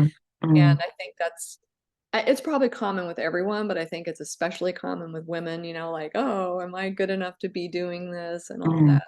But so I was certainly wrestling with that day. I had to get up and speak, and I was just a nervous wreck. Like, what am I telling these people who are economic development people? But I just told the story of our store, and there certainly, yes, it was started by hippies and had a very colorful past. And yet here we were, alive and kicking and growing, 20% a year, and really having an impact. Yeah. And making an impact in our community. And so, but it was kind of nice, to be invited. Like, it's very validating to just be in your meetings, doing your stuff, arguing over what soup should be on the hot bar every day, and then being asked to go speak and represent like what all you've accomplished. It's like, oh, that feels pretty good. I was also asked, I started being asked to go to these meetings. I met David Proctor at K-State, who was doing a lot of research on, the value in rural communities and the value of a grocery store in a community, and what happens. I mean, like, the data seems very clear. What happens when a town loses a grocery store? And I just found that super interesting, and I loved being invited to those conversations. And then, kind of through there, I met David Proctor, and I met Marcy Penner, and I met, all these people around that were statewide Kansas people primarily, who were having this kind of next level conversation about food systems and food security, and how are we actually going to help these mom and pop grocery stores survive, because it's more than a grocery store. They're actually providing this like valuable resource to their entire community. And I was quite energized by those conversations. I loved being invited to those conversations. And I think it was scratching kind of an itch. I certainly wasn't bored at my store. There was never like never ending list of things to do. But I was sort of like trying to figure out, like, what are we going to do next? What is that next level? And here came all these conversations. I was asked to go speak in Topeka. There at some point I'm sitting at a table. It was the Kansas agriculture secretary, and there was a meeting over milk labeling, and I was asked to go, and I went, and it was like the biggest table I had ever seen. It like, I think there were 80 people sitting around this My conference. I mean, it was God. just this Yeah. huge table. And everybody's in a suit. There was like 3 women, all men in suits, and lots of Mm. lobbyists, and lots of state, blah blah blah. I don't even know, but it was a fight over the local the local dairy farmers. It was a fight over labeling, and the local small dairy producers in Kansas were, many of them were selling milk that was, hormone free, and they were putting it, on their milk. And then the large conventional milk producers, they were trying to get the state to pass a law that they said that by these small dairy farmers doing that, it put the big dairy producers at a disadvantage in the marketplace, because it inherently made their products look inferior. And they were trying to get the state to mandate font size over how big the smaller farmers could put this on their label. It seems like something out of a movie, but yes, I was asked to go and meet that group, and meet the agriculture secretary, and all of the big national lobbying, like, hot shots were there. And but anyway, I loved being invited to those I started feeling like, oh, hey, I know some things. I've got some perspective on this. I've got some things to say. And um I mean, looking back on that, I don't know. Yeah, I felt very, I don't know. Like, I remember saying something that was a little snarky or smug or something about, well, on the real sales floors with real customers that are choosing milk, you know, isn't it about, something. But because all these people were like, some of them came in from Washington, D.C., and it was just like, when's the last time you were shopping for milk in a store? Honestly, Right. but yeah, but I liked being asked. I went to Topeka for several issues. That was one of them. I can't remember what else, but um, I just started being interested in that kind of next tier of conversation. The Kansas Rural Center, the Land Institute, like there were and K-State. Um, I had that, sustainable ag team there, and I liked getting out of Lawrence and going and having these like kind of bigger conversations about statewide food policy, Mhm. and the farm bill, learning all about the farm bill. And so I think, when I think of highlights at the Merck, I mean, part of it was, it kind of made, I was definitely getting interested in these, what is coming next? What's this next level? I was very interested in like food systems, and, kind of small farmers' livelihood, which is very much how I started at the Merck. Right. It's weird Right. to like, oh, there was that thread. Yeah. Um, and it was still the thing I was interested in, as it turns out. Um, I love running grocery stores, but I still also had that thread of like, how do we make this work better? How do we make sure smaller producers aren't totally iced out of the market here? And so the last few years, I was invited to go do a lot of that kind of work and those kinds of meetings, and I really was energized by it. Um, all of that to say, I mean, I think that's the backdrop for, even though, when I first started, I had made this personal promise, like, I'm going to stay for at least 3 years. And I actually don't remember, I remember almost wanting to quit at 3 weeks, um, because of a thing that was going on. And I was just like, oh, okay, this is not how I want to spend my life. But after I got through that, I actually don't remember crossing the 3 year mark. Like at that point, I was kind of off and running, and I forgot to even pay attention. Like, oh yeah, I'm at three You did your years. 3 years. You I can did leave my now. 3 years. Like I didn't even notice. I blew right past it. I mean, we had just, moved into the new store, and we were growing leaps and bounds, and, we were in the newspaper. Like I just forgot all about my 3 year marker. Oh, Um, that's the and best. And I don't know that I ever even, I mean, I had never thought back about, well, how many years am I going to stay here, or what am I going to go? Like I think there were people I was offered positions through as we got more and more strong and successful. I did have people approach me from other organizations, and like, people like, oh, have you ever thought about doing this? And I was like, well, I don't know, but it never. Sometimes it was interesting, and I always liked being asked, but it never felt like the right time to go because Mhm. I've got a project, or the staff's all upset about I got rid of their two favorite cashiers and they're in an uproar. And if I leave now, that would be real bad. So I always felt, or, as a co-op, I had a board of directors, and, they were always turning over, and it's a volunteer board. So in a food co-op, everybody can only buy one share. So the board, they're not the people that have the most money that have bought the most shares. They're just the people who ran that are volunteering to be on the board. Everybody has kind of equal voting in a co-op, but good people volunteering their time, trying to serve as the governing fiduciary of this business and supervise me. Mhm. And uh, boy, you can have years where a really strong personality can very much change the dynamic of the board. And, as a GM, that I had 7 board members, and it's kind of like having a 7-headed boss, and Mhm. there were some years where we really clicked and it worked great, and it just felt like, yeah, this is good. And there were certainly years where it's like, oh my God, this board is kind of making me pull my hair out. I Yeah.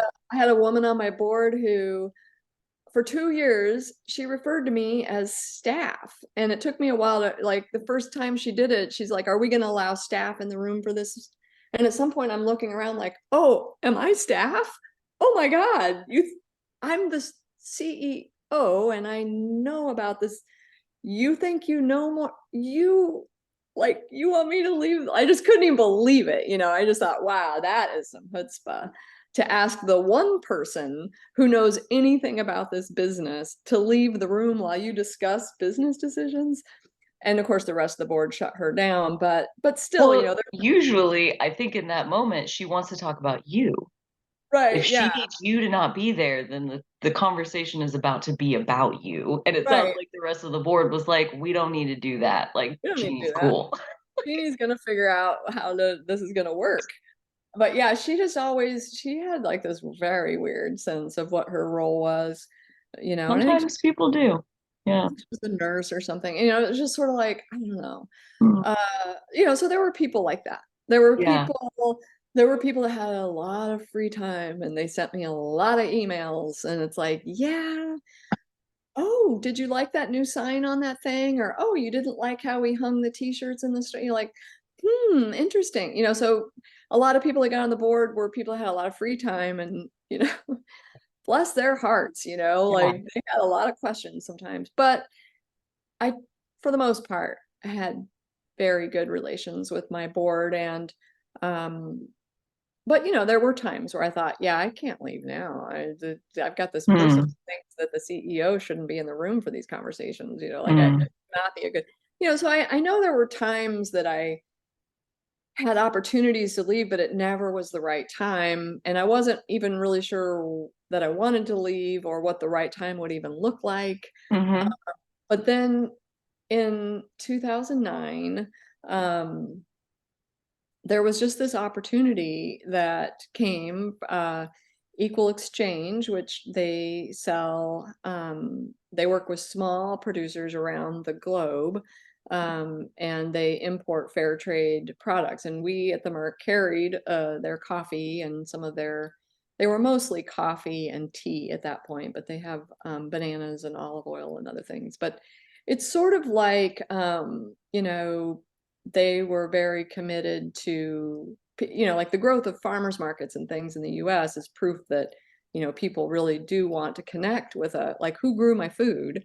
And they were really trying to figure out, how to connect people to the stories of, who grew this coffee, because they're not going to be at the farmers market. They're living, in the hills of Guatemala. Sure.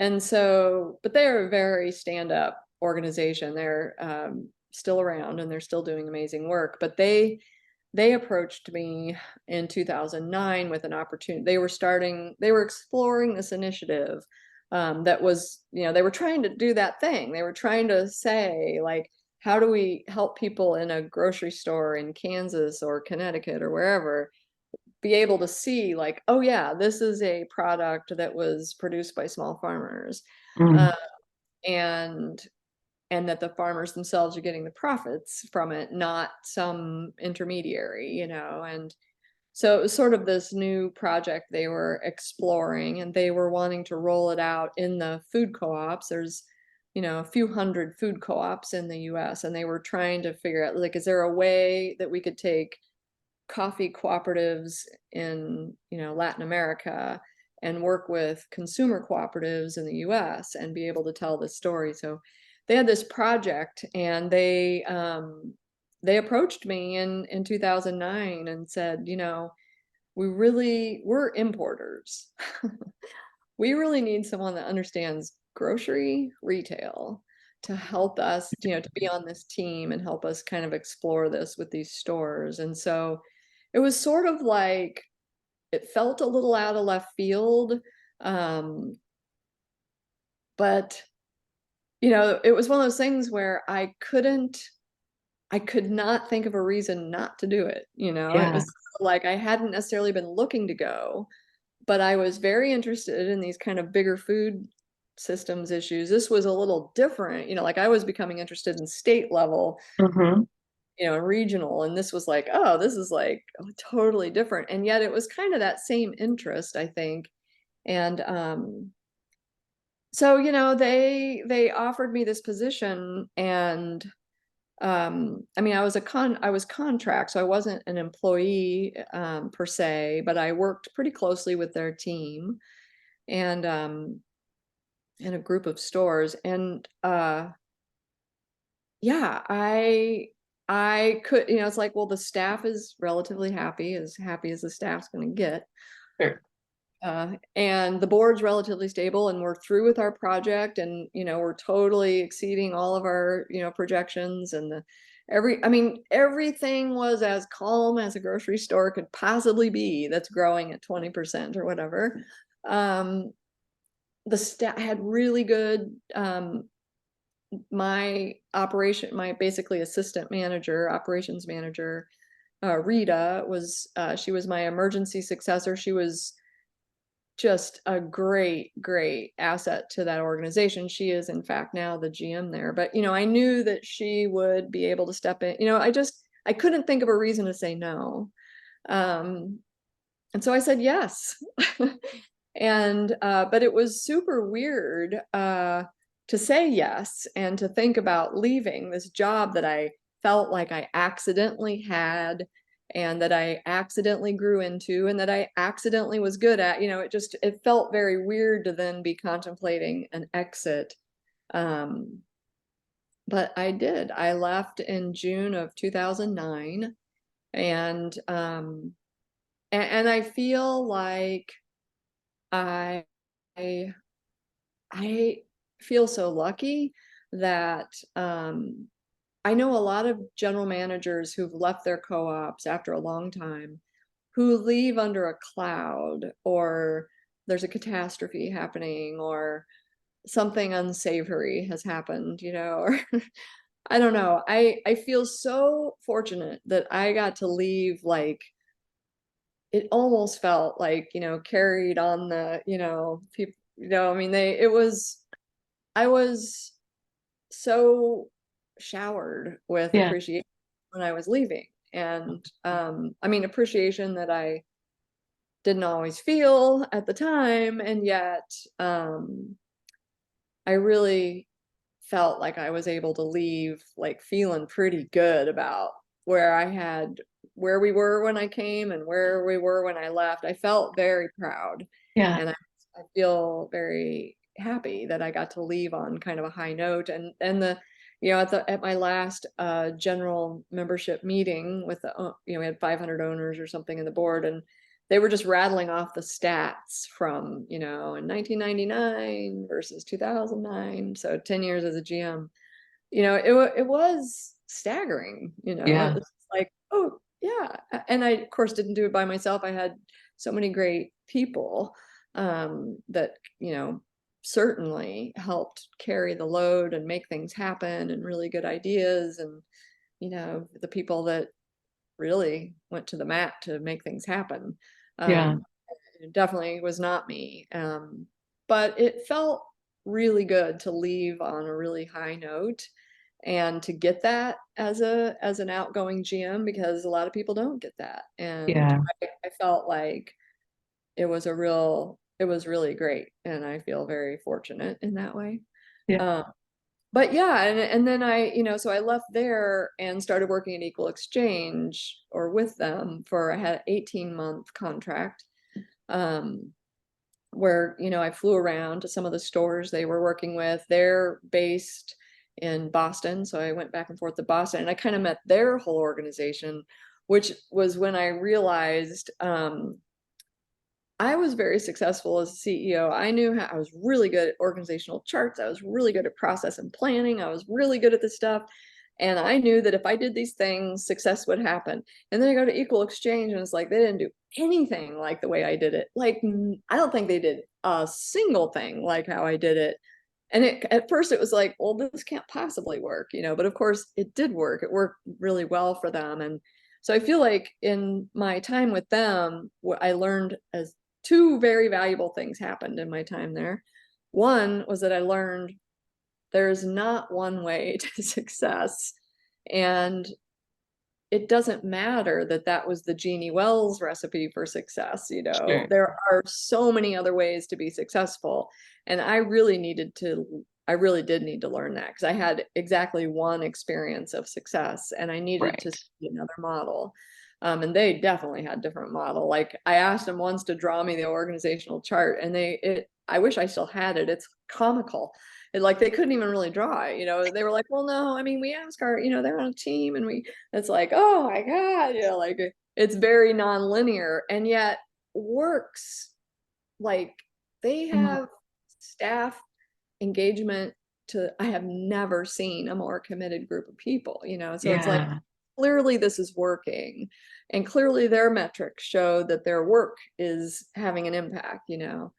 So that was a super valuable lesson for me. That was one big thing that happened there. And the other big thing that was really necessary that I didn't realize, which I guess is related, but at the end of that, I came back in and started consulting with food co-ops through what was then CDS Consulting Co-op, which became Colluminate. And so I'd be working directly, advising general managers around the country, people that used to be my peers. But I'm so glad that I had a different experience to go away and have a little bit of time and space between being a GM and advising GMs, because I think I needed some perspective in order to be good as an advisor. And I think if I would have just gone straight from one to the next, I don't think it would have worked as well. I think I really needed, full closure, go do a different experience completely, and then come back into it kind of fresh. And looking back, I think that was super essential for me to be successful as a consultant. Yeah.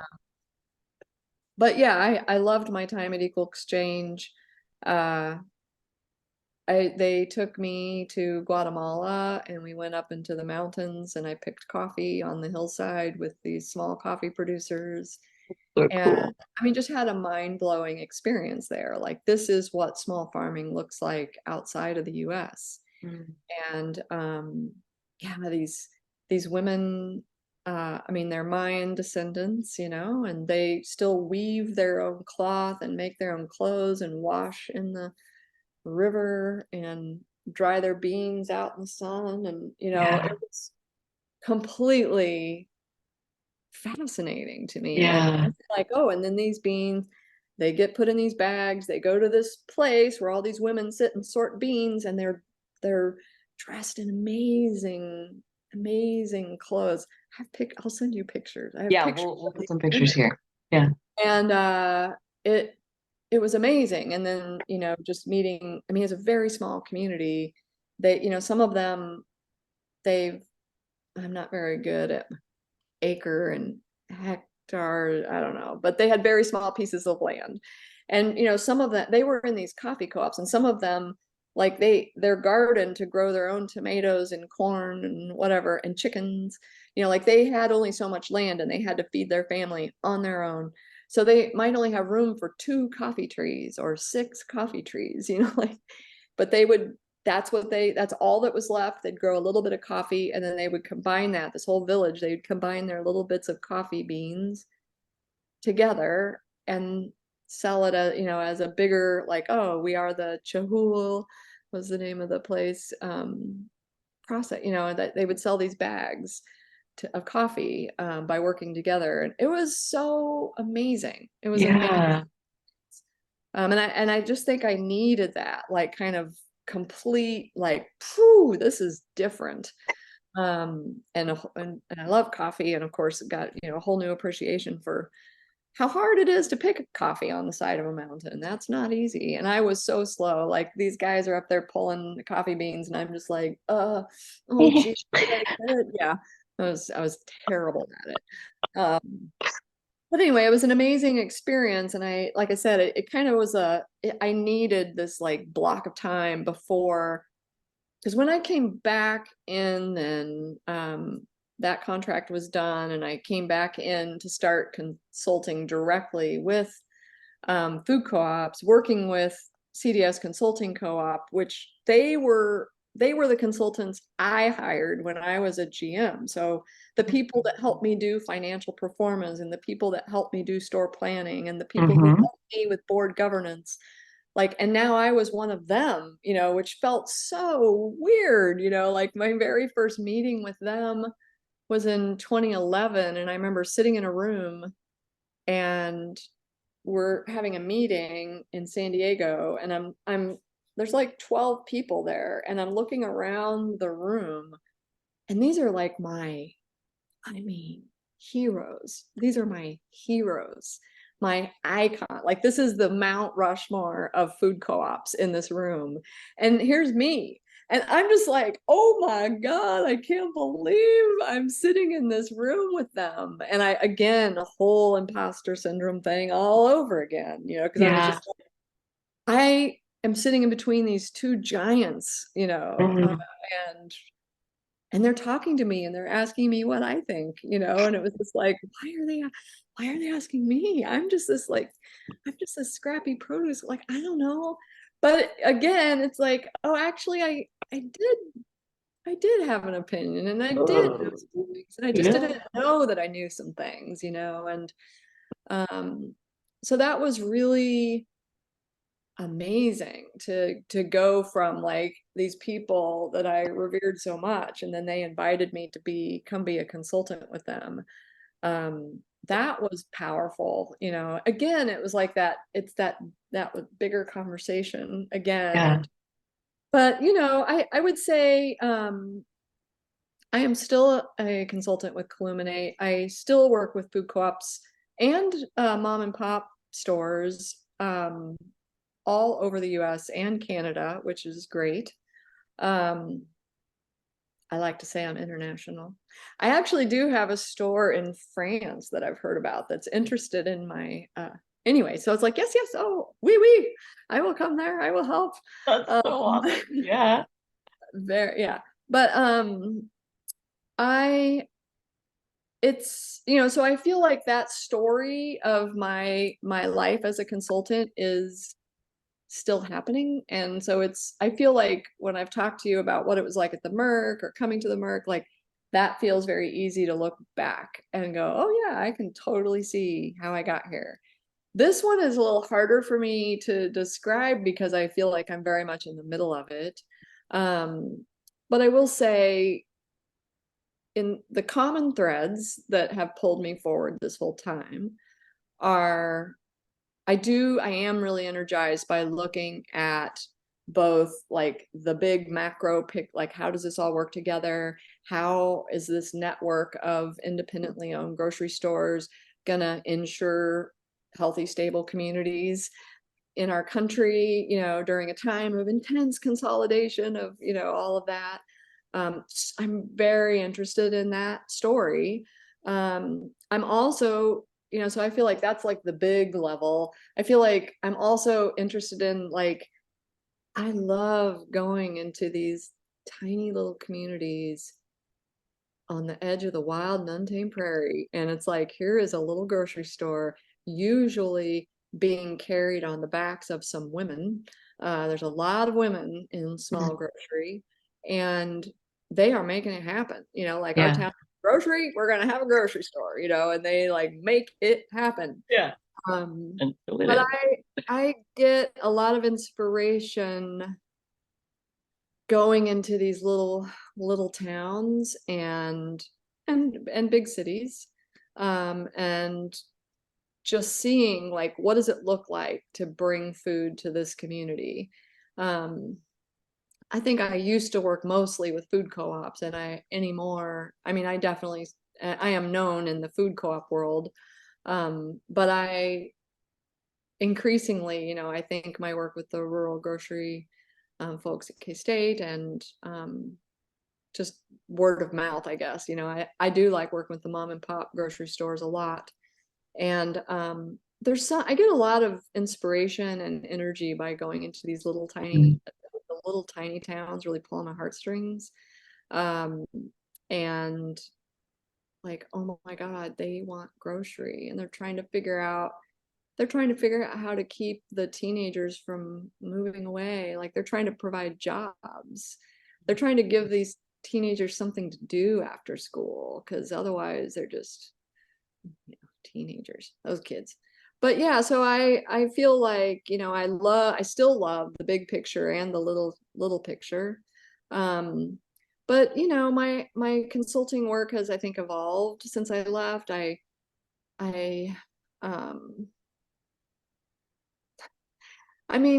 take your best guess at, well, I think people would want to hire me for this, and then the market will really tell you what they want to hire you for. That's right. Stuff I thought I would be doing a lot, I didn't hardly do at all. And stuff that I thought, yeah, I'm pretty good at this, I could help people with this. Has been, like, I'm thinking of organizational structure and capacity planning work. I knew that was one thing I like to do. Up until very recently, I would say, that's 50% of what I've done is fly around the country and help people figure out how to untangle and clarify their roles and responsibilities, either because they're getting ready to expand, and so they're trying to figure out where to add, I've done a lot of that kind of work, and I weirdly love it. I love, like, yeah, let's read these job descriptions. Oh no, wait, now it says here that they, like, it's so bizarre. It's very specific, but I really do love it. And I love making beautiful organizational charts. Yeah. I like colorful, and that's like the art, like that's the art student part of me, right? But it's like, I want them to look inviting. I want them to look good.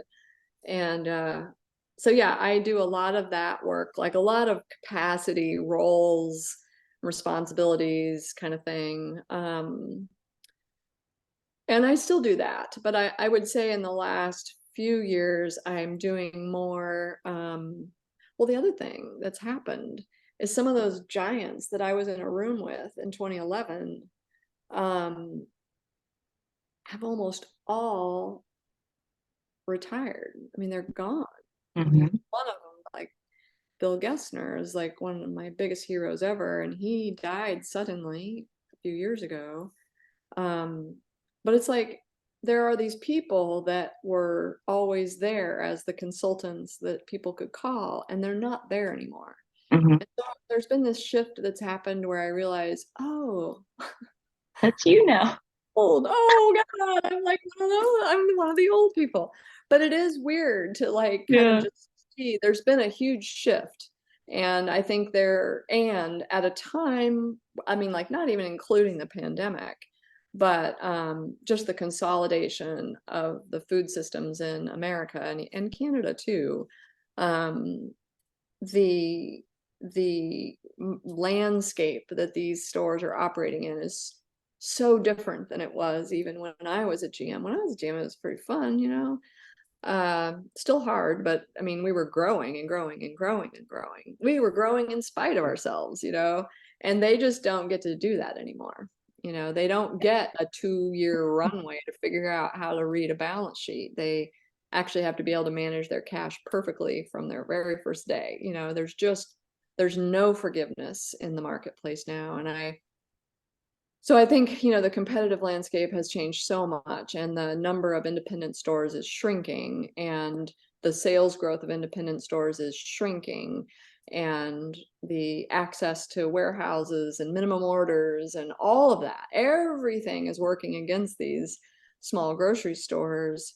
And yet, I just think it's the answer to healthy communities. And so I feel like my job in this world is to help these locally owned grocery stores really understand what it means to be in business right now in this landscape and how to navigate it, and to support them in their work. Like, I don't have all the answers. Um,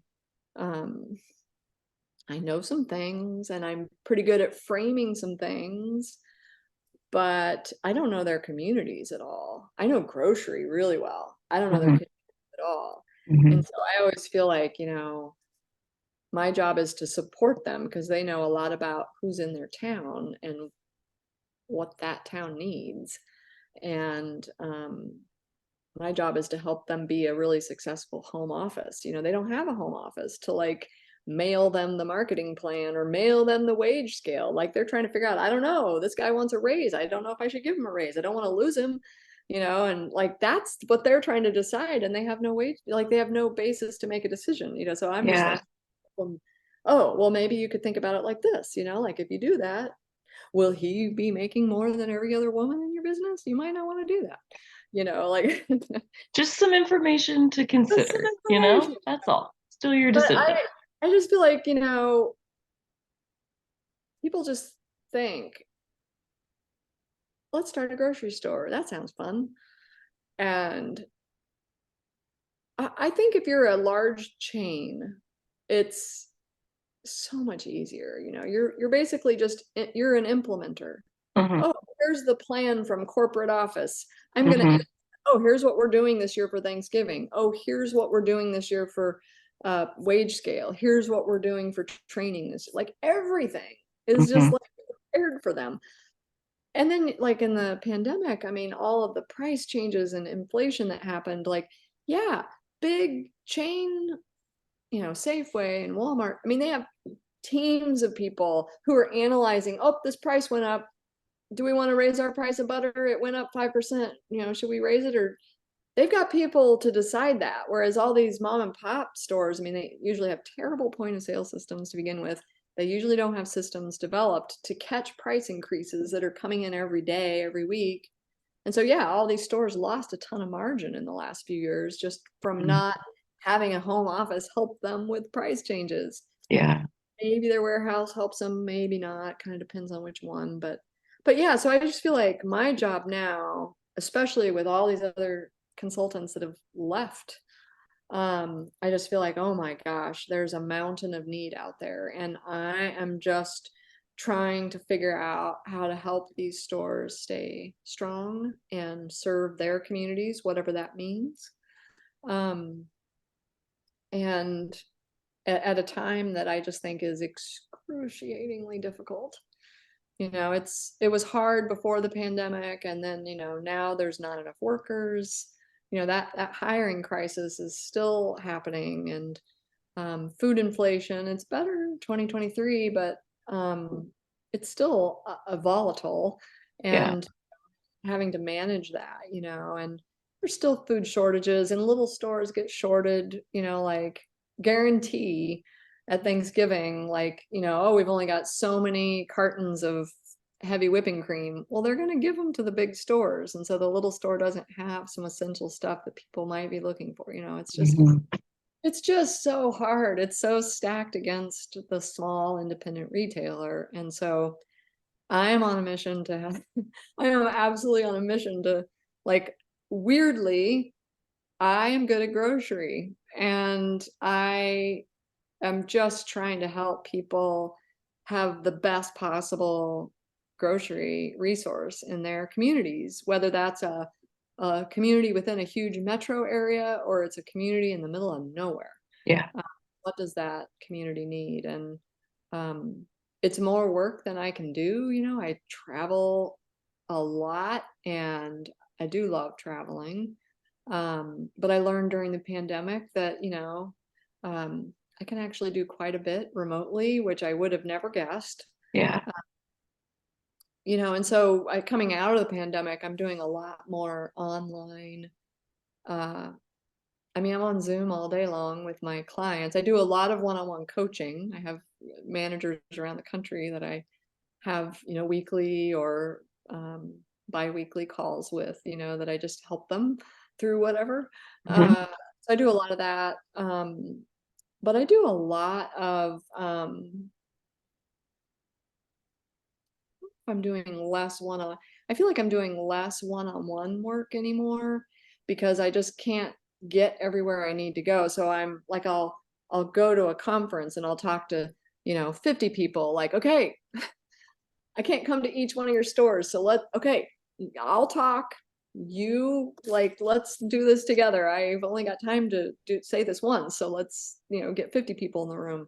So I'm doing that at conferences, I feel like, more and more. And then last year I launched the Mighty Community Markets, which I have to mention. Yeah.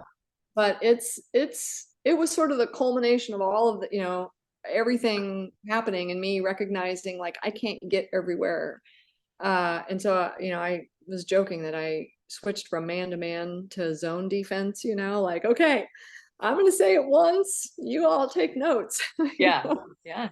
Because I can't, and for the little stores, it's, I'm self-employed. I consult with, under the umbrella of Colluminate, but I'm self-employed. So it's sort of like, in order for me, there's no one paying me to go work with somebody. Like, the store has to pay me to come there. Yeah. And the thing that I don't like is, these small stores, some of the ones who need me the most, it's very hard for them to bring me there. It's, they can't. And so this online program, Mighty Community Markets, the first big one that I'm getting ready to start next week, my third semester that I've done it. But there's like a grocery store boot camp, just like, okay, you're in charge of a store. Let's figure out some of the fundamentals that you need to run a grocery store that probably nobody told you, so it's like a crash course in grocery. And it has 6 parts. But I'm starting to also do some intensives where it's like, okay, now we're just going to talk all about price image and price strategy, or I'm going to do a whole one on organizational structure that I can't wait. Dude, that's awesome. It's going to be great. Yeah. I'm so excited to do it. But so I feel like I'm rolling out more content, because I realized, oh, I can do these kind of virtually and people can access them. Even the grocery store boot camp series, they're live classes, but we video all of them so that people can go back and watch. They're like, I can't attend a middle of the day Thursday. Sure. I'm busy, so they're doing it at night, watching the recordings. But yeah, when I first launched it last fall, I had 105 people from Canada and the US sign up. I was expecting like 30. That's amazing. It was amazing. And so it was sort of like, oh, okay, this is a thing. Yeah. And the interesting part is I mostly built this as a cost-effective way for really small stores to get access to some training they need, um, and a way for me to meet them virtually, even if I can't come to their store, you know. I mostly built it for that. But what's happened is like each time more than half of the people that are taking it are department managers. So the larger stores are like, you know what? I have 100% turnover in my management team. I don't have time to train them. And they're just like sending their whole management teams to the session. So I've got stores that are doing 400,000 a year, you know, on the call. And then I've got like store managers from, you know, $80 million a year organizations, multi-store on the same call. And, you know, so it's just like, wow, it's so interesting. So the conversations are kind of interesting because, but it's the same principles. It's just the Right. scale community you're Right. That's what I like, was gonna say is like it proves that like grocery is grocery is grocery is grocery. Like it's just how much volume are you doing is sure, but it's all the same recipe. the same. And, you know, really understanding like, what's your environment, you know, like, if you're one of 20 stores, like, you know, what's your strategy to survive there? Like, it's not enough to be just one of 20 stores without a very compelling story. Like, why should Mm-hmm. someone walk it? You know, why should someone come to your store? What Mm-hmm. are you doing? What impact are you trying to have, and how are you telling that story? You know, because, you know, I can go to a Walgreens and buy, you know, I mean, grocery is everywhere. Yeah. And so to get people to walk into your door, and it's a volume game, you know, so these really tiny towns, you know, it's like, yeah, how to carry just the right products so that they can generate enough sales to actually pay for staff, you know. I mean, it's tough. Yeah. It's really tough. But apparently, weirdly, I love it. And it's like, it's so, I feel like in every conversation I've had with you, it's been so accidental in a way. I didn't, you know, I mean, my dad, I think I mentioned this, my dad, Mm-hmm. Mm-hmm. grocery broker, my mom was in business, you know, like, I think I did sort of like, there's something there that probably came from way back. Yeah. Uh, but you know, I love food. Oh my God, I love food and I love eating and um, and I love gardening, you know, so like somehow that stew of stuff kind of showed up, brought me to a grocery store, and then I was good at math and I could see, you know, I could do process really well and organize chaos really well. And, you Mm. know, I don't know, it's so funny the way Yeah. life turns out. And I think my story is probably completely common. Like I think this happens to everybody, you know, that I you don't agree. always know where you're going. Most Yeah. people don't. Yeah. And but And that yeah, you don't have to. It's you not don't have it's to. not a requirement that you know the point of why the produce part-time job at the Merc is the right way to go. It just was the most exciting thing you could do with your time at that moment. The closest match and you did it and that literally changed your whole life to It accept changed that my teeny entire little life. part-time job, you know? Like Yeah. you don't have to have a big fancy plan. You just don't. And I love your story for that reason. I absolutely love it. I'm like, she figured it out with zero plan, you know? And I feel like I did Definitely basically a not very wrong. similar thing. Like I didn't know where I wanted to go or what I wanted to do, but I knew what it felt like.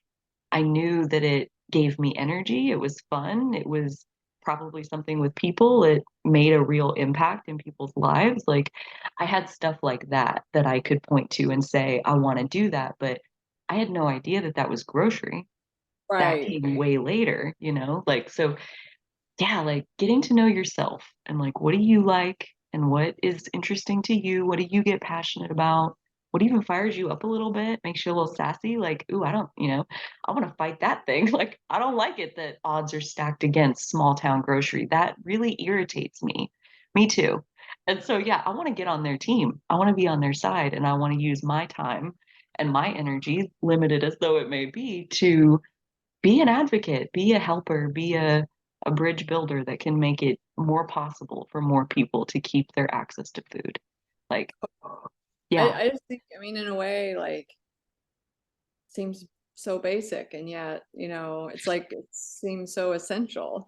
And yeah, and it's just, I think I do think there are a few people in the world that, like I remember being in high school, with people that are like, I am going to be a equine veterinarian. And like, I mean, they're just like, this is what I'm doing. I'm on this sure, path to do this thing. And I sure. did know people like that. But I actually think that's a really small majority. I mean, minority of people. I think the majority actually don't know. Yeah. I think there's this other thing that happens with women anyway. I've heard other people say this, so it's not my original thought, but that women are often raised to think about who they want to be, and men are raised to think, what do they want to do? And I think Mhm. that is a really interesting thing. Like just like with my good friend last night, we were talking Mhm. about like, okay, yeah, I know what I want to be. I can see that part. But let's talk about the work we want to be doing, and I just Mhm. think That's people interesting. spend that much time with girls talking about like it's not, yeah, you can see yourself driving a car with certain hair, like you can see yourself being a certain way in life, but what is the work you actually want to be doing? Yeah. And that you can see yourself doing. And and and that's probably why a lot of people don't know what they want to do with their life, is they haven't quite figured that out yet. But I guess my advice would be, um, follow the stuff you like and that you're interested in, and figure out what you know I think you have to have a variety of experiences, and to be able to see, oh, I like that. Oh, I don't like that. Or, oh, I like doing this work. Oh, I don't actually like doing that work. Or, oh, I'm good at this. Oh, I had no idea I was good at that because I didn't put myself in this situation before. And Sure. so I think people that don't really know, they're not on the veterinary or physicist track. Yeah. Uh, Well, and that was something else we were talking about before we started recording is like you can be good at a lot of things. That doesn't mean that you should do it. And right, sometimes I think, and this is not for everybody, obviously, but like sometimes I think the people who make the plan, they know at 7 years old, I'm going to be a doctor, and they just like put their head down and like become a doctor. I don't know if they're always the happiest people, right, yeah. you A lot know, of like times, just because you can make a plan and make it happen doesn't always mean that you should. right. So sometimes kind of like having the multiple experiences. And if you have a job where you walk away and you're like, you know, I like to say one of the jobs I had taught me how not to run a business.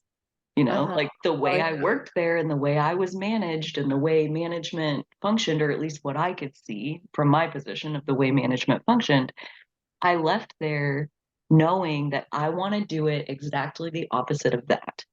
So that's not a wasted experience. That's a Right, yeah. really helpful experience. It's very clarifying for who are you and what do you want it to be? How do you want to do it once you actually have the power and authority to make it how you want it to be? So, Totally. Yeah. yeah. Yeah, we all had terrible bosses. I mean, usually by the time you end up running a grocery store, you've had a series of bosses, and some of them I mean, I know I definitely was like, oh, I really like the way she, Mm-hmm. like my very first boss, I thought, wow, she was, like I thought of her. Like she was a leader Yeah. at the fast food place. Here was this, unsuspecting great leader, Yeah. Nancy, I can't remember her last name, but that was the first job I had. So she didn't even just have to tell us what to do, that day, but she had to teach us how to be an employee, Yeah. Yeah. And I think that's the other thing that happens in grocery stores too. It's like, yeah, this is their first ever job. So it's not just that you're telling them how to stock out the milk. You're Right. teaching them what it's like to be an employee. Right. And they I'm sorry, but you have to teach them that too. Some of them, I will say, their parents have clearly taught them how to manage their own responsibilities, manage their own time. They can work off of a list, and maybe some people are better at that than others. And some people, they clearly have no experience managing responsibility of any kind. They don't know how to manage their own time. And it's like, yeah, at that point, you need those skills to be able to have a job and like get your job done while you're at your job. So it's amazing how much life skills a grocery store manager has to teach, especially to the high school kids mostly. It's usually not adults that you're having to teach these things to sometimes, not always, but yeah, it's Yeah, like, amazing. It's what is it like to be on time? What is it like right. to take feedback and What not is it like to answer the phone and fake your way through a conversation that you don't know the answer to, and then somebody drives an hour because you told them yes, and now they show up in the store and the real answer was no, and they're standing face to face with you and they are mad. they're They're mad. mad and they're mad at you because you faked it instead of say, I don't know, can you hang on? Let me go check. Let me go Yeah. get the manager to help me with this. Like the consequences of not being willing to be honest, to ask for help, like there's so many different moments that can pop their head up in, yeah, especially for the kids. They can get in over their head real quick and you just hardly even know what to look for at the very And beginning. yeah, and then, they look sideways at their peers to see like, well, how is that person handling it? And if you've got some, like, I don't know, maybe it's a food co-op thing, but we had so many like, oh man, like we were their first stop on the way to change the world, and they're gonna fight Mm, every single thing all the time. It's just mm, like, oh, this is exhausting. We're up against Walmart, people. yeah, Like, let's not argue about whether or not you have to wear a name tag or not. Like, wear yeah. the tag and then let's get on with business, but it's like Hmm. sometimes you're like having, and then you've got new employees that are like, oh, is it okay to talk back to say no? It's like, no, it's actually not okay to say no. But they're looking sideways. I think in food co-ops, there's always this like undercurrent of, I don't know if I should say this or not, but I have a GM that I work with who, um, yeah, I better not say it because they might listen. But I just think it's so funny, the way they talk about there's always somebody willing to start a revolution, Yeah. and um, and just some really interesting ideas about, I remember workers. I would say, hey, it looks like those dairy doors are all smeary. Like, can you get that cleaned up? Yeah, like I'm just walking by to get my coffee and I see it like, oh, hey, that's a mess. Can you grab a towel and get that? And they look at me like, you know. And I learned in my later sassy years that my response to that was, oh, don't worry, we're going to pay you to do it. It was like super That's smart. what my initial thought was like, are you on the clock or not?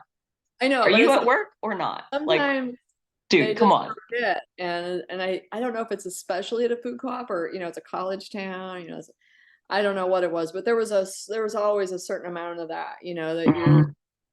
to be a success. I've known a lot of general managers that come in from, oh, they used to manage a store manager at a Kroger store, or suit and tie every day to work or whatever, and then they get hired as a general manager at a like some hippie National Foods Co-op kind of thing. And their first call to me 3 months in is usually, uh I don't know, like, everywhere I've worked, if I say do something, they just do it. And then I came here and I say, can you go do this thing? And they act like I'm asking them to cut out. I'm like, oh yeah, yeah, there's a cultural thing that, a lot of people that are used to top down environments, you come into a Mhm. food co-op. I mean, the employees mistakenly always think that the co-op part refers to like the management. It's like, no, no, this is not cooperatively managed. This is cooperatively owned. It's top down managed, like you're confused. You don't get to vote on whether that person gets fired or not, you know. It's Yeah. owned by the community. It's not managed by the community, you know. So there was always Mm. a lot of conversations, and maybe that's everywhere. That was certainly my experience, you know. And you know, these are kids that are studying like you know, economic systems in college, and then they're, you know, like their first stop after work is the food co-op, and it's like, we should have the blah, you know. I mean, I love your passion, but can you use it to help us sell groceries? Yeah. Because we're fighting for our lives to stay, you know, like, but Right. so, you know, that was, I feel like that was definitely part of my experience. And that is, I know that's not the same everywhere. But you know, it is something to step inside of any values driven organization, you know, like to be a good Yes. leader in that environment, you have got to understand that it is not all about the money. It's not all about the bottom line. It really is about being a great employer. And what does that mean? And if you've got a lot of idealism and rebel rousing in your staff, like you have to manage through that, you know. You have Yeah. to figure out how to connect them to some, you know, actually it's this higher purpose here we're trying to do, and you got to reel them in, but man, Yeah. it's sometimes. It's an art form all by itself. Yeah, It's part of the general manager art form is trying to, especially in like a small business, obviously not the same as a co-op, but like, yeah, I mean, the whole reason that I left corporate was because I was walking away from that top down power over you do it because I said so. And if you don't want to, then get the hell out and we'll park somebody else in your chair. yeah, And right, that was a big part of I don't want to do it like that. yeah, I want to hear people's ideas. I want their passion. I want them to feel invested and have ownership over what they're doing. Like that's how I want them to feel. But when you get people who can do that, it's like now they have a really strong personality. And now you have multiple strong personalities. And so, yeah, it's like it has its own challenges, even though it's free from like the top down, like you're right, forcing sure. things. Like, yeah, it's It's a whole all, thing. I think Oh, it's all hard, and I think anybody who says it's not is can't. I mean, it's all hard, and and you never feel trained up for it, and you never feel quite ready for it, yeah, and there's always something that you didn't plan on, which is tough for a planner like me, to be able to sure. roll, you know, to have the flexibility to be like, all right, so my entire weekly plan, I am just going to throw out the window, and we're Yeah. going to do this instead. Hmm. You know, that's a constant thing, but Yeah. I don't know. I don't know. I feel that I feel pretty lucky to work with I mean, I love working with grocery store people, and I think yeah, like even just saying to you like you know, I just want them to wipe the doors, and you know, just seeing your face like you're incredulous, like yes, of course, like why wouldn't they? You know, like Do it. I feel like there's kind of a camaraderie with grocery store managers that it's like, and especially during the pandemic, I mean, like what people have gone through during the pandemic, um, which we didn't even hardly talk about, but I know. it's probably its own show, but it's, you know, real horror stories Yeah. out there, you know, some shining examples of wonderful human behavior coming together to, you know, work together as a team to, you know, keep everybody safe in the community. And then also just some, you know, tales of, you know, really bad human behavior, Yeah. and really brought out the worst in some people, and um you know, and trying to be a leader through that. No playbook at all for that. Yeah. And, Yeah. I, you know, I'm amazed that there are people that are committed to leading their grocery store despite all of this, Yeah. despite not quite having enough staff, despite having, you know, to deal with all the pandemic stuff they had to deal with food shortages, warehouse, you know, price increases, and then, you know, just, you know, snarky, you know, comments, you know, you're just like, man, you have to have pretty tough skin, I think, to be.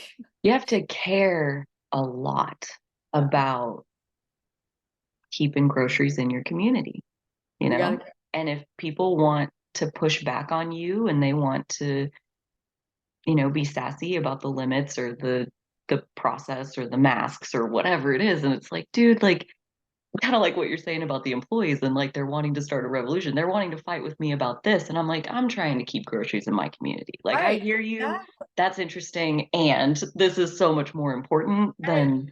than one person's negative opinion.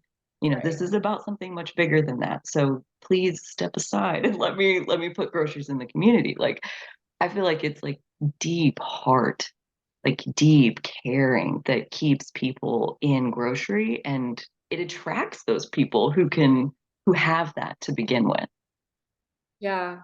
Yeah. I mean, I think you're exactly right. It's like, it's just constantly trying to refocus people on the big picture. Yeah. And, Yeah. um, but in the end, like I was in the Merc the other day and, I had recently posted this picture on my Facebook page of my very first day, or maybe first week, Hmm. uh, when I started in produce, and they took new hire pictures, for the break room or something. I don't even know, but there's this picture of me standing in front of the produce case, on my first week, and it's so funny to me, like I really looked at that picture of me and like just kind of looking in my eye, it's like at that moment I was just taking a part-time job, and there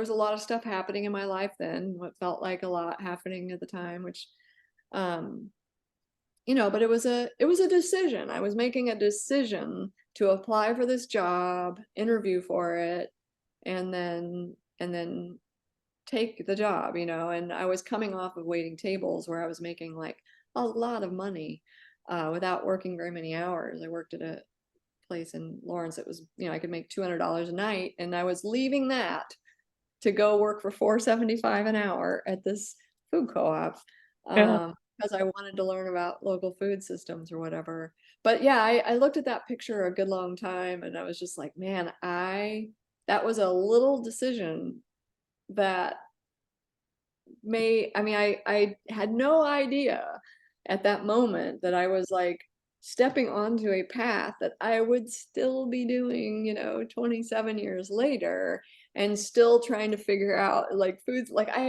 It's so interesting to me to look at my own face on that day and just like, wow, I was clueless what I Yeah. was. I mean, I knew what I wanted to do, but I was really clueless of what a really consequential decision. That one little decision was pretty impactful in terms of my life. And but it was also very interesting, like on Facebook, like to so many people responded to this picture, and I was like kind of looking at who commented and who liked it, and like so many former employees and so Yeah. many former board members and so many former employees that I thought really thought I was the man, and I was always out, like, always talking about financials, and and there were some really sweet words on there about like, wow, I'm really glad you made that decision too, or thanks so much for Mm-hmm. up with us when we were unruly or whatever. Mm. And it's like, it's kind of nice. I mean, it's so delayed, like at the time I was sort of like, I do and do and do for you kids, and this is the thanks I get, and now to see it, that's the blessing, I guess, of a little bit of time going by, because then people Yeah. can say, like, oh yeah, she was just a produce worker who accidentally became the GM and was doing the best she could, and Yeah. she's okay, I Yeah. mean, all things considered, I did pretty well for that. Well, and I think sometimes like people who are some of the most feisty in the moment back then, and then they go forward to get to be promoted into their own leadership position, and they manifest one or two that are just like they were, and all of a sudden they've got a whole new level of appreciation for what Oh Jeannie yeah, was putting up with. It's like so much. because you've been there now and you get what I was doing and what I was trying to say about the bigger picture. Like they get it now because they Yeah, lived it. there's Yeah. a woman. She actually was the mayor of Lawrence for a while, but she was a cheese buyer for us. And then, boy, she was always a like, we should be doing this better, we should be doing more. Like she was always just pushing, pushing, pushing. Hmm. Um, and she was a good worker, and but she was always just like, oh my God, it was just never enough, never enough. And then she went to law school and she became an attorney and all of this. And then she later came back and was on the board at the Merck, and I ran into her at a co-op conference. Uh-huh. She came up to me and she said, I just got to tell you, thanks so much for putting up with me, because she could then see, like, yeah, Yeah. a little bit of Yeah. a thorn in my side, but also, I mean, it was her ideas were right. It was just like, we can't feed.